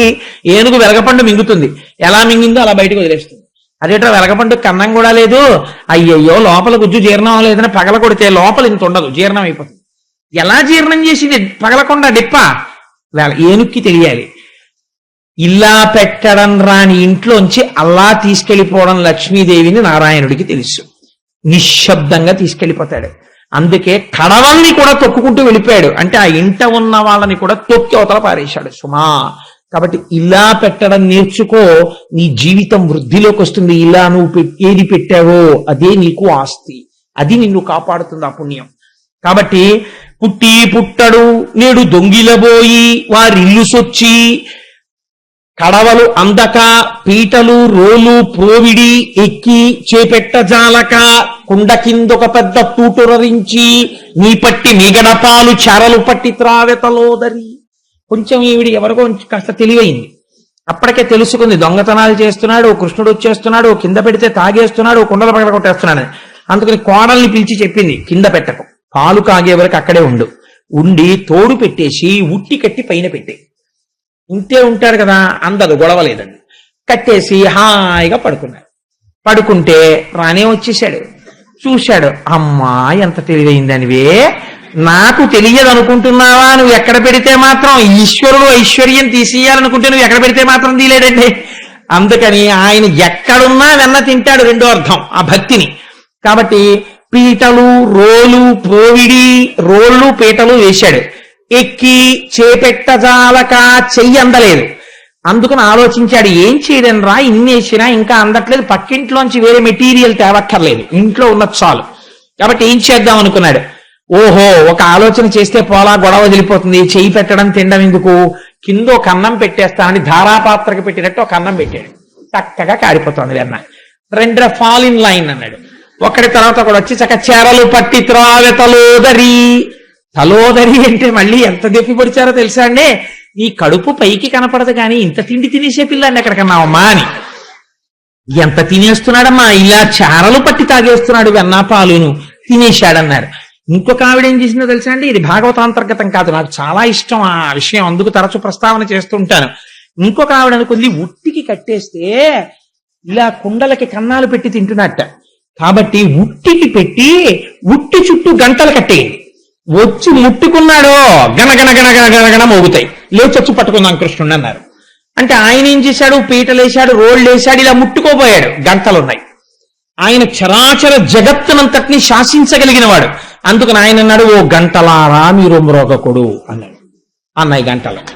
వెంటనే చక్కగా అందులోంచి వెన్న తీస్తున్నాడు, పిల్లలందరికీ పెట్టేశాడు, అందరూ తినేశారు. ఓ దోషుడి మిగిలింది. ఆఖరణ ఆ దోషుడి చూసి ఇలా నోట్ దగ్గర పెట్టుకున్నాడు, అంతే ఇలా పెదివికి తగిలింది, గంటలన్నీ గనగనగనగన మోగిపోయి. హరిరే ఇంతసేపు ఊరుకున్నారు, ఎందుకు మోగారన్నాడు. ఏం చెయ్యమంటావు, నైవేద్యం పెట్టేటప్పుడు గంట కొడతారు అలవాటు, నోట్లో పెట్టుకున్నావు మోగేశామన్నాయి, పారిపోయాడు బయట. కాబట్టి ఏమైపోయింది అంటే ఈశ్వరుడు ఎంత దాచినా ఆ వెన్నని తినేశాడు. వారిల్లు సొచ్చి కడవల దౌరంబుగ నేగి త్రాగితుడనా కడవల్ వీరింట నీసుతుండిడ వారికి వీరికిది పెద్ద వాదయ్య సతీ. ఇదో కంప్లైంట్. అమ్మ మా ఇంటికి వచ్చి వెన్న నెయ్యి తినేశాడు, పోని తినేసిన వాడు ఊరుకున్నాడా? ఎంత ఇదిగా ఉంటుందంటే, వెనకటికి నేను ఒక ఆయన్ని చూశాను, ఏదో మనిషికో 20 రూపాయలు 30 రూపాయలు వేసుకుని ఓ 40 మంది కలిసి ఓ 1000 రూపాయలు పెట్టి ఏదో వెండి గిన్నె కొన్నారు. కొని ఆ 40 మంది పేర్లు ఏమంటారు ఆ గిన్నె మీద ఎవరికో ఇవ్వడానికి. వాడు అంటాడన్న 1000 రూపాయల గిన్నె మీద 40 పేర్లు ఏంటంటే పట్టమంటాడు. అంటే అయితే సిహెచ్ కోటేశ్వరరావుని సిహెచ్కి రావు చేసేద్దాం రా, పి జనార్దన్ రావుని పీజే రావు చేసేద్దాం రా అంటాడు. అని మొత్తం మీద 40 పేర్లు వెండి గిన్నె మీద ఉండాలని. ఎందుకంటే లేకపోతే ఎవడిచ్చాడో అలా తెలుస్తుంది, ఇచ్చేవాడు ఎవడో వాడు ఉంటాడు పెద్ద, వాడే ఇచ్చాడు అనుకుంటే ఈ 39 మంది వచ్చి పడి తినేసి వెళ్ళిపోయారు అనుకుంటాడేమో. 40 పేర్లు దాని మీద ఉంటే ఆ తర్వాత ఆయన లైట్ కింద కూర్చుని గిన్నె తిప్పుకు చూసుకోవాలన్నమాట. అందుకని అంత చిత్రంగా ఉంటుంది ప్రపంచం. అందుచేత దేవాలయమే కాబట్టి ఇక్కడే చెప్పించాడు భాగవతం పరమాత్మ, లేకపోతే ఎందుకు చెప్పిస్తాడు? కాబట్టి ఆయన అక్కడికి వచ్చి పరమాత్మ ఆ కుండల మీద పేర్లు ఉంటాయి, ఏ ఇంటి వాళ్ళ పేర్లు ఆ ఇంటి మీద, ఆ వెన్న తినేసి వెళ్ళిపోలేదు. కొన్ని ఇళ్లలో ఈ ఇంట్లో కుండ పట్టుకెళ్ళి ఆ ఇంట్లో పెట్టి వెళ్ళిపోయాడు. వెళ్ళిపోతే వాళ్ళు లేచి వచ్చి మా ఇంట్లో వెన్నంతా పోయింది, నెయ్యి అంతా పోయిందని పక్కింట్లో కనపడ్డాయి కుండలు. అన్నా మీరే పట్టుకుపోయారు మా కుండలని వాళ్ళు వీళ్ళు జట్టి ఆడుకుంటున్నారు. నేను ఎక్కడ పట్టుకొచ్చా, మాకెందుకు కర్మ, ఎవరట్టుకొచ్చాడో మాకేం తెలిసాను. ఈయన ఎదురుగుండా వీధిలో రోడ్డు మీద ఆవుల్ని చక్కగా గడ్డి పెట్టి తోవుకుంటున్నట్టుగా నవ్వుకుంటున్నాడు. ఎందుకు ఈ లీల అంటే ఒక్కొక్కడికి అహంకారం. పక్కన ఒక పేదవాడు అన్నం లేకుండా సొమ్మసిల్లి పడిపోయినా తాను మృష్టాన్న భోజనం చేసి పట్టించుకోకుండా వెళ్ళిపోగలడు ఒక్కొక్కడు. ఎందుకంటే నిర్దయ. అయ్యో వాడాకలి నా ఆకలి ఒకటే, పోన్లే వాడికి నాతో సమానంగా మృష్టాన్న భోజనం పెట్టకపోవచ్చు, విషయ పట్టాడు అన్నం కష్ట అతనికి పెట్టు అనలేడు. ఇలాంటి వాడి ఐశ్వర్యాన్ని తీసేయడమే కొండ ఇక్కడ పెట్టడం. రేపు పొద్దున్న ఈ పుర్రే ఇక్కడ పుట్టింది అనుకోండి, వాడి బతుకేమిటి? ఈ పుర్రి ఇక్కడికి రావచ్చుగా ఆయన తలుచుకుంటే. కాబట్టి పేదవాణ్ణి చూసి పరిహాసం చేస్తే నీ పుర్రె అక్కడ పెట్టగలను, ఆ పుర్రె ఇక్కడ పెట్టగలను, జాగ్రత్త సుమా. ఒక పాఠం నేర్పాడైన అని. వేలుపులట నాకంటెను వేలుపు మరి ఎవ్వడనచు వికవికనగిమా వేలుపుల గోడపై నో హేలావతి నీత నూజుడెంగిలి చేసన్. ఇదో చిత్రమైన లీల. ఇంకొక ఆవిడంది, ఆవిడకి భక్తి ఎక్కువ, ఆవిడ కర్మిష్టి. ఆవిడకి అంతా ఎంత భక్తి ఎంత కర్మ అంటే మడిబట్ట ముట్టుకున్నారో ఆవిడకి ఇంకా చాలా కోపం వచ్చేస్తుంది. ఈ పూజ చేసుకునేటప్పుడు ఇంట్లో భర్త అయినా సరే, ఉసే షుగరే కోమాలోకి వెళ్ళిపోతానే, 1 గంట అయిపోయిందే, ఇంత ప్రసాదం పెట్టవే, పోనీ అవసర నైవేద్యం పెట్టి చచ్చిపోతానే అన్నా సరే ఈశ్వరుడికి నైవేద్యం అవ్వాలి, మీకు పెట్టను అని ముందు నైవేద్యం. ఇది ఒక మౌఢ్యం ఉంటుంది కొంతమందికి. ఎంత చిత్రంగా ఉంటుందంటే ఈ మౌఢ్యం నాకు చాలా ఆశ్చర్యంగా ఉంటుంటుంది. కొంతమందిని చూస్తే నేను తరచు చెప్తుంటాను. ఒక ఉదాహరణ, నేను ఒకసారి శనివారం నాడు వెంకటాచలంలో అర్చనానంతర దర్శనం చేసుకుని ప్రసాదాల కౌంటర్ దగ్గరికి వచ్చి నాకు ఇచ్చిన ప్రసాదం తింటుంటే ఒక ఆవిడ వచ్చి ఆవిడకి ఇచ్చిన చక్కెర పొంగల్ నాకు ఇచ్చేశారు. నాకు చక్కెర పొంగల్ అంటే మహా ఇష్టం. అంటే నేను ఎవరిని తెమ్మని కాదు మహాప్రభు, అంటే ఆ చక్కెర పొంగల్ అంటే నాకు ఎందుకో చిన్నప్పటి నుంచి చాలా ఇష్టం. నాకు ఆవిడ చక్కెర పొంగలి ఇస్తే నేను చాలా సంతోషించి తీసేసుకున్నాను గబుక్కుని. కానీ అనుమానం వచ్చింది, అమ్మ మీరు తీసుకోరా అని అడిగాను. అడిగితే ఆవిడంది ఇవాళ శనివారం నేను తిన్నది. వెంకటాచలంలో వెంకటేశ్వరుడి ప్రసాదం చక్ర పొంగలి ఆనంద నిలయంలో ఇస్తే ఇంకోటి ఉపవాసం పాడైపోతుందిట, చక్ర పొంగలి తిందట.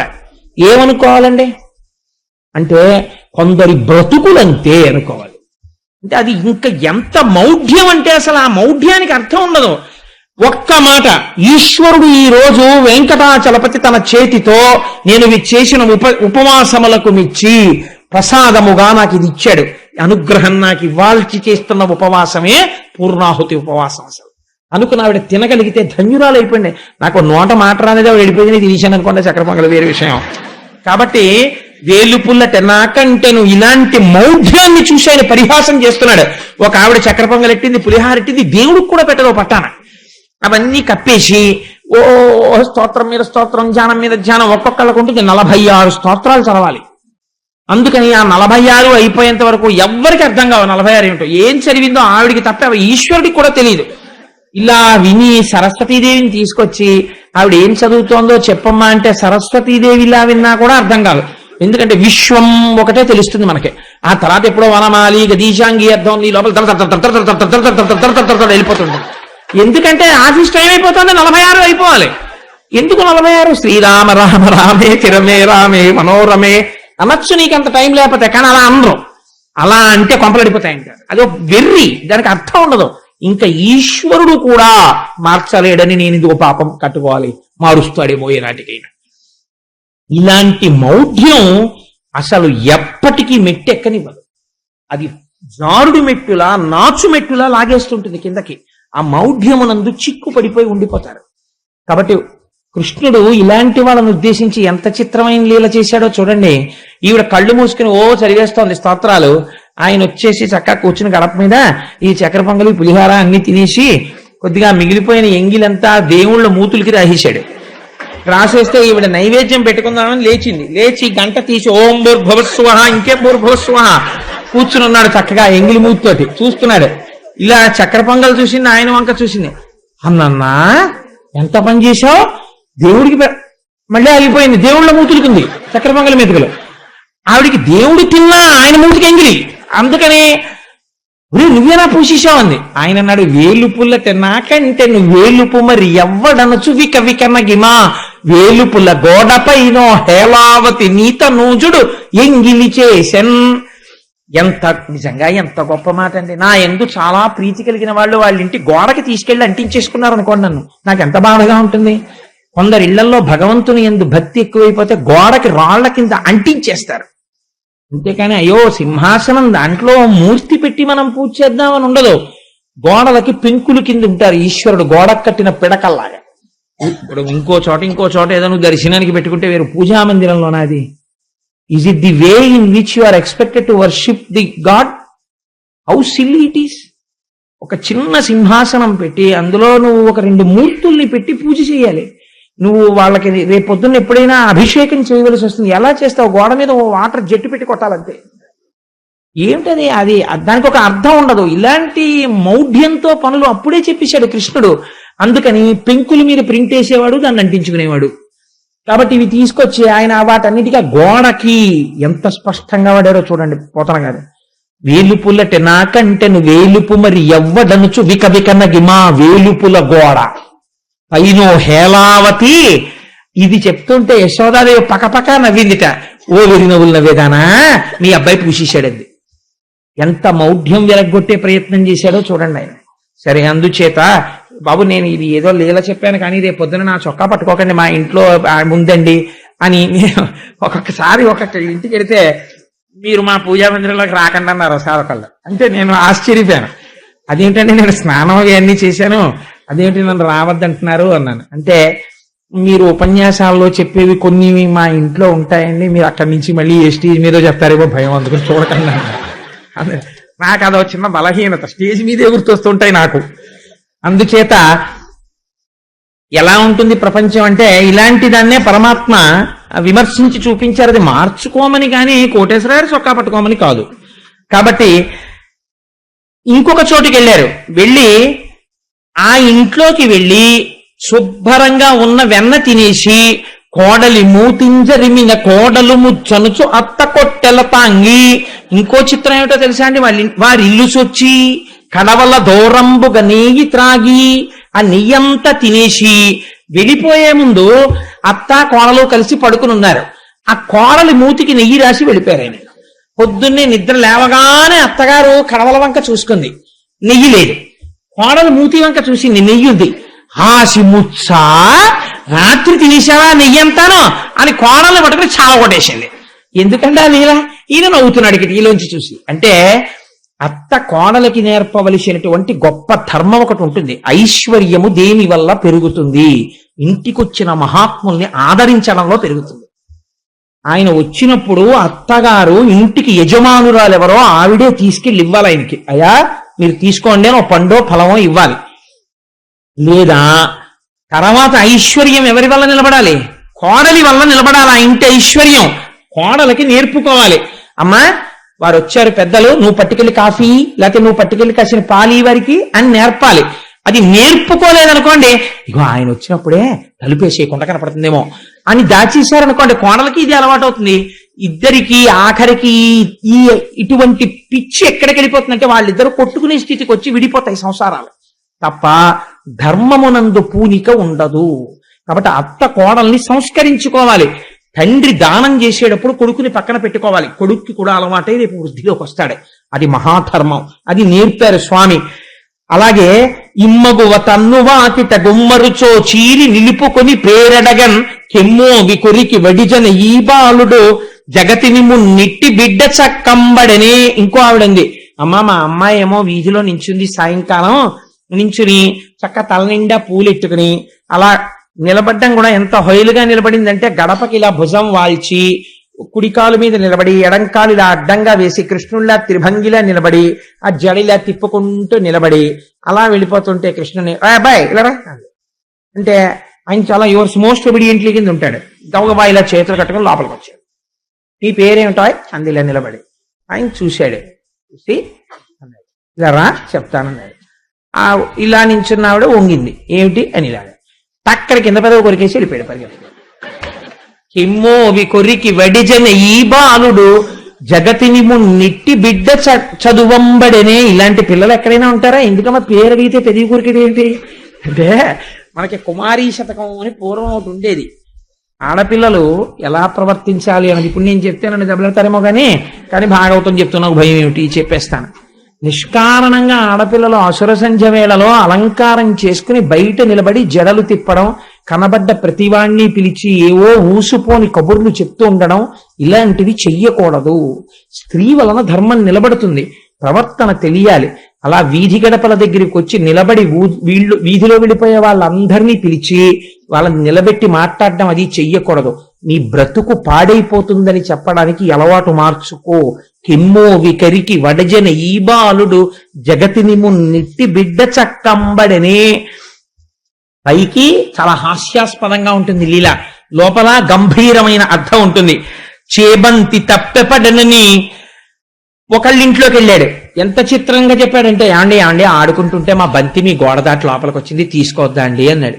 అంటే అయ్యో అదేంటారు అబ్బాయి తీసుకో అన్నారు. గేటు తీశారు, లోపలికి వెళ్ళాడు. చేబంతి తప్పెపడనని ప్రాబల్యము తోడ వచ్చి స్నానము చేయు. వాళ్ళ కూతురు స్నానం చేస్తోంది. స్నానం చేస్తుంటే ఆ అమ్మాయి స్నానం చేస్తూ గోడ మీద వేసుకున్నటువంటి చీర తీసుకుని పారిపోయాడు. బంతి తీసుకుంటానన్నవాడు. ఎందుకు అలాంటి పని చేయడం అంటే, చేబంతి తప్పెపడనని ప్రాబల్యము తోడ వచ్చి భవనము వెనుకన్. ఆ భవనము వెనకాతల ఉన్నటువంటి స్నానాల గదిలో స్నానం చేస్తున్న ఆడపిల్ల యొక్క వలువలు తీసుకుని పారిపోయాడు. అది ఆ లీలలో. అంటే స్నానం చేసేటప్పుడు దానికి ఒక హద్దు ఉంటుంది. ఎందుకంటే సూర్యచంద్రాది గ్రహములు ప్రకాశిస్తున్నటువంటి సమయంలో ఒంటి మీద వస్త్రం లేకుండా దిగంబర స్నానం చెయ్యకూడదు. అది జలాధిదేవత అయినటువంటి వరుణుడి పట్ల అపచారం. ఇలాంటి తప్పు పనులు చేసేటటువంటి వాళ్ళకి ఒక పాఠం చెప్పడానికి ఆయన వస్త్రం తీసుకెళ్ళిపోయాడు. ఒంటి మీద బట్ట కట్టుకుని ఉండాలి, స్నానం చేసేటప్పుడు కూడా ఏదో ఒక వస్త్రం ఉండాలి అన్న ఎరుకలేని నీకు వరుణుడి పట్ల అపచారం చేసే నీకు బట్టలు ఎందుకు అని బట్టలు పట్టుకుపోయాడు ఆయన. అది ఆ లీలలో ఉన్నటువంటి అంతరార్థం. దానివల్ల మనం ఒక ప్రయోజనాన్ని తెలుసుకోవాలి, ఒక మర్యాద తెలుసుకోవాలి. కొడుకులు లేరని వకసతి వగవగ తన్ను మగనిగా గైకొని కొడుకులు కలిగెదరనిపై పడినాడిది వినుము శిశువు పనులే తల్లి. వెళ్ళిన కొద్దీ కొంచెం కఠినంగా ఉంటాయి, మీరు విశాల హృదయంతో వినండి. ఎందుచేత అంటే ఆ లీలలు చాలా గొప్ప లీలలు, విని తీరవలసినటువంటి లీలలు. ఏదో ఆడవాళ్ళందరూ మధ్యాహ్నం భర్తలందరూ వెళ్ళిపోయారు, అందరూ కూర్చుని మాట్లాడుకుంటున్నారు. పాపం అందులో ఒక కోడలు బయటికి వచ్చింది. వస్తే అయ్యో పాపం పెళ్ళి అయిపోయి 3 ఏళ్ళో 4 ఏళ్ళో అయిపోయింది, కడుపున కాయలేదమ్మా ఈ పిల్లకి అని మాట్లాడుకుంటున్నారు. మాట్లాడుకుంటుంటే బయటకు వచ్చినటువంటి కోడలు కళ్ళమ్మట నీళ్లు పెట్టుకుని లోపలికి వెళ్ళి కూర్చుంది. కృష్ణ పరమాత్మ చూశారు. గబగబా లోపలికి వెళ్ళి ఆవిడ దగ్గరికి వెళ్ళి నిలబడి, ఆ కొడుకులు లేరని ఏడుస్తున్నావా? మీ ఆయన్ని నమ్ముకుంటే కొడుకులేం పుడతారు, నన్ను మీ ఆయన్ని చేసుకో, పిల్లలు పుడతారు. వినడానికి చాలా కాఠిన్యంతో ఉంటుంది ఈ మాట, కానీ అసలు అంతరార్థం ఏమిటో తెలుసా అండి?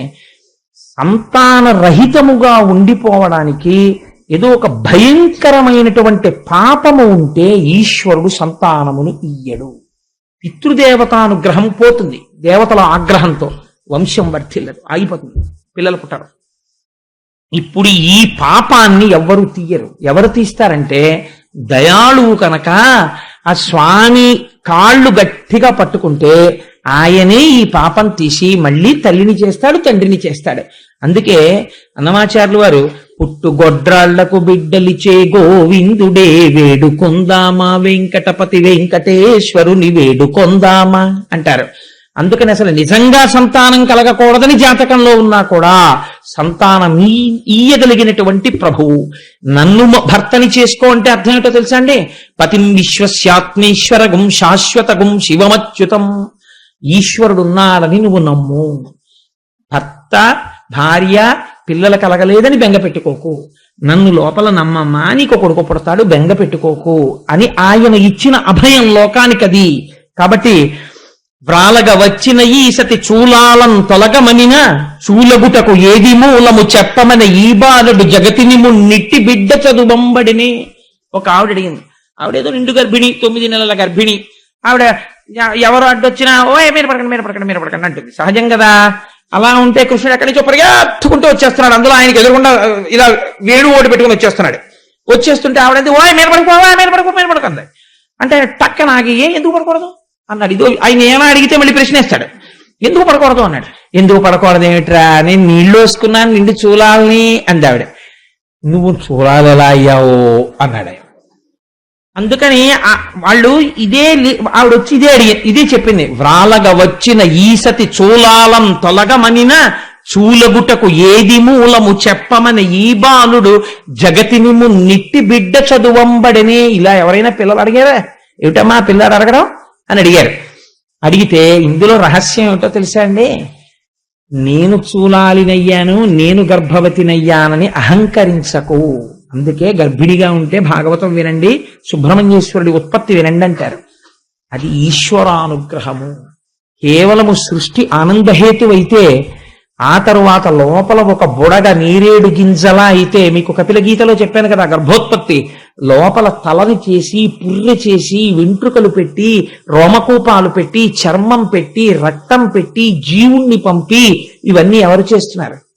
ఈశ్వరుడు చేస్తున్నాడు. నన్ను తొలగమంట ఏమిటమ్మా, నేనే తొలగిపోతే నీకు గర్భం ఎక్కడుంది? మీద పడకంటావేమిటి? నేను నీ గర్భంలోకి ప్రవేశించాను కాబట్టే నువ్వు తల్లివి కాబోతున్నావు. కాబట్టి గర్భిణి అయిన స్త్రీ తండ్రి కాబోతున్నవాడు ఇది ఈశ్వరానుగ్రహమని నమస్కరించవలెను, వంశం పెరుగుతోందంటే అని స్వామి ఒక చక్కటి మాట మనకి నేర్పారు. కాబట్టి మగువా నీ కొమరుడు మా మగవారటు పోవ చూచి మంతనమునకున్ తగజీర పొందునడిగెను పడతీ ఈ చిన్ని కుర్రనల్పుడ చెప్పుమా. ఒక ఆవిడొచ్చింది, ఇంతకు ముందు అసలు కనీవిని ఎరగమమ్మా, నందవ్రజంలో మగవాళ్ళందరూ ఆవుల్ని దూడల్ని తోలుకెడిపోయారు, ఆడవాళ్ళందరం అక్కడ కూర్చుని మాట్లాడుకుంటున్నాం, మీ పిల్లాడు ఎక్కడి నుంచి వచ్చాడు అన్నాడు. ఏమిటన్నాం? ఏవో మంచినీళ్ళు ఏదో కావాలని దామనిద్దరం ఆడుకుందాం అన్నాడు. ఇలా ఎవరైనా అంటారా అమ్మా అన్నారు. అంటే ఇందులో ఒక అందమైనటువంటి లీల ఉన్నది. ఏమిటంటే సూర్యుడు ప్రకాశిస్తూ ఉండగా పగటిపూట రాత్రి జరిగినటువంటి విశేషాల్ని, దాంపత్య సంబంధమైన విషయాల్ని బహిరంగ చర్చలు చేయకూడదు. సూర్యప్రకాశం ఉన్నంతసేపు ఈశ్వరానుగ్రహాన్ని అనుసంధానం చెయ్యాలి. కాబట్టి అదే పనిగా అటువంటి మాటలు చర్చించుకోవడం, ఇట్లాంటి విషయాలు మాట్లాడుకునే అలవాటున్న వాళ్ళ దగ్గరికి వెళ్ళి పరమాత్మ మీది వ్యభిచార బుద్ధి, ఎందుకని అది దాంపత్యమునందు అది ఒక భాగమని అర్థం చేసుకోకుండా 24 గంటలు అదే రంధితో మాట్లాడుకునేటటువంటి మీరు పశుతుల్యులు అని చెప్పడానికి, మీకు అదే క్రీడ, మీ జీవితానికి ఇంకొకటి లేదని ఒక బుద్ధి చెప్పాడు. ఇంకంతకన్నా నేను దాని గురించి వ్యాఖ్యానం చెయ్యను. కాబట్టి నా కొడుకును నా కోడలు ఏకతమున్న పెనగ పాము నీతడు వేయినవన్ కోకలెరుంగక పారిన కూకలిడె నీసు తొండుకునమెకునాఠ్యా. పైకి చాలా కఠినంగా అనిపిస్తాయండి, చెప్పకపోతే జీవితంలో తెలియవు. దేశం పాడైపోవడానికి, కుటుంబాలు పాడైపోవడానికి కారణాలన్నీ ఆ లీలల్లో ఉన్నాయి.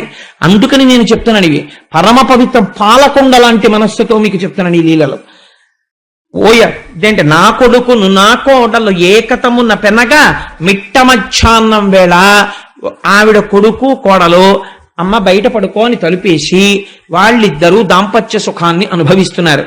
చూశాడు కృష్ణ పరమాత్మ. ఎక్కడి నుంచి పట్టుకొచ్చాడో పావునో దాన్ని పట్టుకొచ్చాడు. కిటికీలోంచి ఆ పావును తీసి వీళ్ళ మీద పారేశాడు.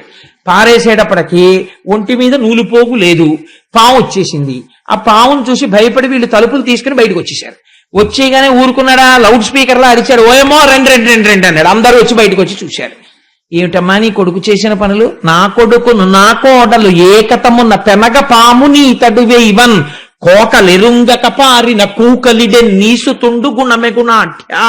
అంటే ఇందులో ఉన్న రహస్యం మీకు నేను ఆ దక్ష ప్రజాపతి, ఆ తరువాత హిరణ్యకశిపులు పుట్టే ముందు కపిలుడు, ఆ కశ్యప ప్రజాపతి, దితి దగ్గర చెప్పాను.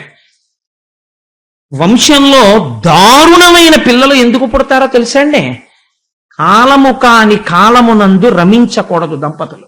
అలా రమిస్తే ఉగ్రభావనలు కలిగినటువంటి వాళ్ళు, దేవతా తిరస్కారం చేసేవాళ్ళు జన్మించి ఐశ్వర్యం వెళ్ళిపోతుంది. అందుకే కొన్ని ఇళ్లలో అంటారు, మహానుభావుడు వాళ్ళ ముత్తాతగారిటువంటి వాడు, తాతగారిటువంటి వాడు, తండ్రిటువంటి వాడు, ఈయన విషయంలో చూడండి ఐశ్వర్యం హారతి కర్పూరంలో అయిపోయింది, ఎన్ని దురలవాట్లో ఎలా వచ్చాయోనండి అంటారు. ఇది రావడానికి కారణం జనన సమయమునకు హేతువైన ప్రవర్తన తల్లిదండ్రుల యందు లేకుండుట. కాబట్టి సూర్యుడు ప్రకాశిస్తుండగా కృతజ్ఞతా దోషం అంటుకుంటుంది. అటువంటి భయంకరమైనటువంటి ఫలితాలను ఇస్తారు దేవతలు. కాబట్టి ఆ పని చెయ్యకూడదు. కాబట్టి ఇది పశుకామము అని చెప్పడానికి పావుని విసిరాడు స్వామి. లోపల ఎంత గొప్ప రహస్యం ఉందో చూడండి. ఓయమ్మ నీ కుమారుడు మా ఇండ్లను పాలు పెరుగు మన నీడమ్మ పోయదమెక్కడికైనను మాయన్నుల సురభులాన మంజుల వాణి. ఆఖరికి వాళ్ళు అన్నారు, అమ్మా ఇంకా నీ కొడుకు ఎలాగో మా ఇంట్లో పాలు పెరుగు బతకనివ్వడు, ఈ ఊరు విడిచి వెళ్ళిపోతామమ్మా, ఈ ఊళ్ళో ఆవుల మీద మా అన్నగారైనటువంటి నందమహారాజు గారి మీద ఒట్టు, మేమందరం వెళ్ళిపోతున్నామమ్మా అన్నారు. అంటే ఆవిడ చూసి అంది, ఇవన్నీ ఎప్పుడు చేశాడంది. ఇవాళ పొద్దున్నే లేటెస్ట్ క్రైమ్స్ ఇవన్నీ, పాత ఛార్జ్ షీట్ కాదు ఇది, కొత్తగా ఇవాళ పొద్దున చేశాడమ్మా. ఎక్కడున్నాడు? ఇంట్లోనే మొలగంట టింగ్ టింగ్ టింగ్ టింగ్ అని మోగుతుంటే గోడవారు ఉన్నాడు. పిలిస్తే వచ్చాడు. ఆవిడేమో పాలిస్తే అమ్మా నేను ఆడుకుని వస్తానమ్మా అని వెళ్ళాడు. అమ్మ ఆకలేసేస్తోందమ్మా అని ఇంట్లోకి వచ్చి అప్పుడే బువ్వ తిని పడుకున్నాడు. ఆవిడంది, అమ్మాయి ఎంత అన్యాయం అమ్మా, నా కొడుకు అందంగా ఉంటాడు బుజ్జి కృష్ణుడని మీరేమో ఇన్ని చాడీలు చెప్తారా? అన్యమెరుగడుతన ఎంత నాడుచుండు మంచి వాడితడెగ్గులు మనరమ్మ రామలార త్రిలోక అభిరామలార తల్లులార గుణవతీమ తల్లులార అందావిడ. అన్యమెరుగడుతన ఎంత నాడుచుండు. అయ్యో మా అబ్బాయికి కింద 2 పళ్ళు పైన 2 పళ్ళు అంతే, 4 దంతాలు వాడికి, నోట్లో వేలెడితే కొరకలేడమ్మా, వాడి మీద ఇన్ని నేరాలు చెప్తారా? పాపం వాడికి ఏం తెలుసు, నా ఒళ్ళో ఉన్నాడు, ఇక్కడే ఉన్నాడు, నేనే పెట్టానన్నాం, ఇంత వెన్న తినేశాడా, వాడికి ఉన్న ఇంత చిన్ని బొజ్జకి అన్నన్ని అబద్ధాలే, అలా చెప్పకూడదమ్మా అంది. చిత్రం ఏమిటో తెలుసా అండి, ఇవన్నీ ఒక్కొక్కళ్ళు చెప్తూ ఉంటే అందరిళ్లలో తను చేశానని ఆయనకి తెలుసు. వాళ్ళు చెప్తున్నప్పుట అమ్మ ఒళ్ళోనే పడుకుని దూరంగా పరిగెత్తలేదు. కాంతలు తల్లితో తన వికారములెల్లగనింప భీతుడై శాంతుని పెంపునన్ పరుమ సాధుని పెంపున గోలమాక్కి. విభ్రాంతుని కైవడి జడుని భంగి కుమారకుడురకుండే ఏ వింతయులేక తల్లి కుచవేదికపై తలమోపి ఆడుచున్. అమ్మ ఒళ్ళో పడుకుని ఆ పమిట కొంగు నోట్లో పెట్టుకుని వాళ్ళు అలా చెప్తుంటే కన్నార్పకుండా వాళ్ళ వంక చూసి నీ చేశానా అన్నట్టుగా మళ్ళీ ఇలా అమ్మ వంక చూసి అనేవట. అమ్మ ఇలా వీడి వంక చూసి no, I refuse this charge, నువ్వు చేసి ఉండవు అనేది. మళ్ళీ రెండో ఆవిడ చెప్తుంటే మళ్ళీ ఆవిడ వంక ఇలా చూసి కొట్టేస్తుందేమో అన్నట్టుగా అమ్మ అని ఇలా భయంగా చూసేవట. మళ్ళీ అమ్మ ఏం పర్వాలేదని ఇలా నిమిరితే మళ్ళీ పడుకునేవట. ఇలా కాంతలు తల్లితో తన వికారములెల్లగనింప భీతుడై ఎంతో భయపడిపోయిన వాళ్ళ సాధుని సొంపునన్ చాలా అమాయకుళ్ళ ఏ తప్పు చెయ్యని వాళ్ళ జడుని భంగి. అసలు చెప్తే తప్ప ఇలాంటి అల్లరి ఉంటుందా ప్రపంచంలో? అసలు అలా వెన్న దొంగతనం చేస్తారా? అలా ఆడవాళ్ళతో మాట్లాడతారా? అలా కూడా మాట్లాడతారా అన్నట్టుగా చూసేవట. జడుని భంగి కుమారకుడు రకుండే. ఎక్కడ ఏ వింతయులేక తల్లి కుచవేదికపై తలమోపి ఆడుచు. అమ్మ కొగ్గుతో ఆడుకుంటూ అలా చూస్తుంటే అమ్మ పొంగిపోయి వాడి బుర్ర పట్టుకుని ముద్దులు ఎట్టేసుకుని ఆ చిన్ని కృష్ణుణ్ణి, మా అబ్బాయి అలాంటి వాడేమి కాదు, పండు అవతలకండి. చూసారా ఎలా గెలిచేశానో మా అమ్మ ఒళ్ళో పడుకుని అని ఓ దొంగ నవ్వు నవ్వేడు వాళ్ళ వంక చూసి. వాళ్ళు అన్నారు, అవును ఇప్పుడు ఎందుకు తెలుస్తుందిలే, ఇన్ని ఇళ్లలో జరిగింది నీ ఇంట్లో జరగదేమిటి? జరుగుతుంది. అప్పుడు మేమందరం స్టేడియంలో కూర్చుంటాం, నీ ఇంట్లో జరిగినప్పుడు నువ్వేం చేస్తావో మేము చూస్తాం. అదేమిటో రేపు చూద్దురు గాని దాన్ని ఉలూకల బంధనం అంటారు. మహాశివరాత్రికి కృష్ణుడికి తేడా లేదన్నప్పుడు నేను భాగవతాన్ని పక్కనెందుకు పెట్టాలి? జ్యోతిర్లింగం గురించి చెప్పి రేపు ఉలూకల బంధనం చెప్తాను. ఉలూకల బంధనానికి ఉన్న గొప్పతనం ఏమిటో తెలుసా అండి? జీవితాల్లో సంయసించేసిన వాళ్ళు కూడా ఉలూకల బంధన వృత్తాంతాన్ని చెప్పించుకుంటారు, ఉలూకల బంధనాన్ని పారాయణ చేస్తారు.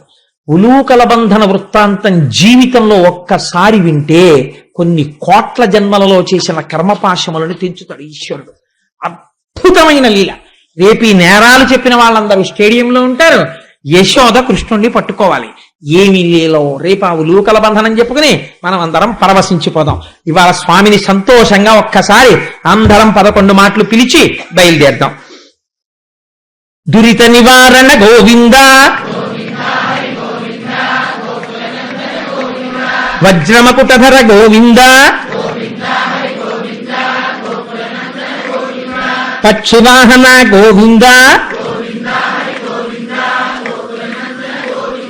పాప వినాశక గోవింద, పాహి మురారే గోవింద. ఇవాళ లక్ష్మీదేవి అంటుంది, మీ లీలలే స్వామి ఎలా చెప్పుకుంటున్నారో చూడండి అని. తరించిపోయారే నా గురించి చెప్పుకునే. మనస్సులకు పట్టుకున్నాడు కదా ఏదో రకంగా కృష్ణుడు, చాలు అలా తీసేశాను వాళ్ళ పాపాలంటాడు స్వామి. నందనందన గోవింద, నవనీత చోర గోవింద, శిష్ట పరిపాలక గోవింద,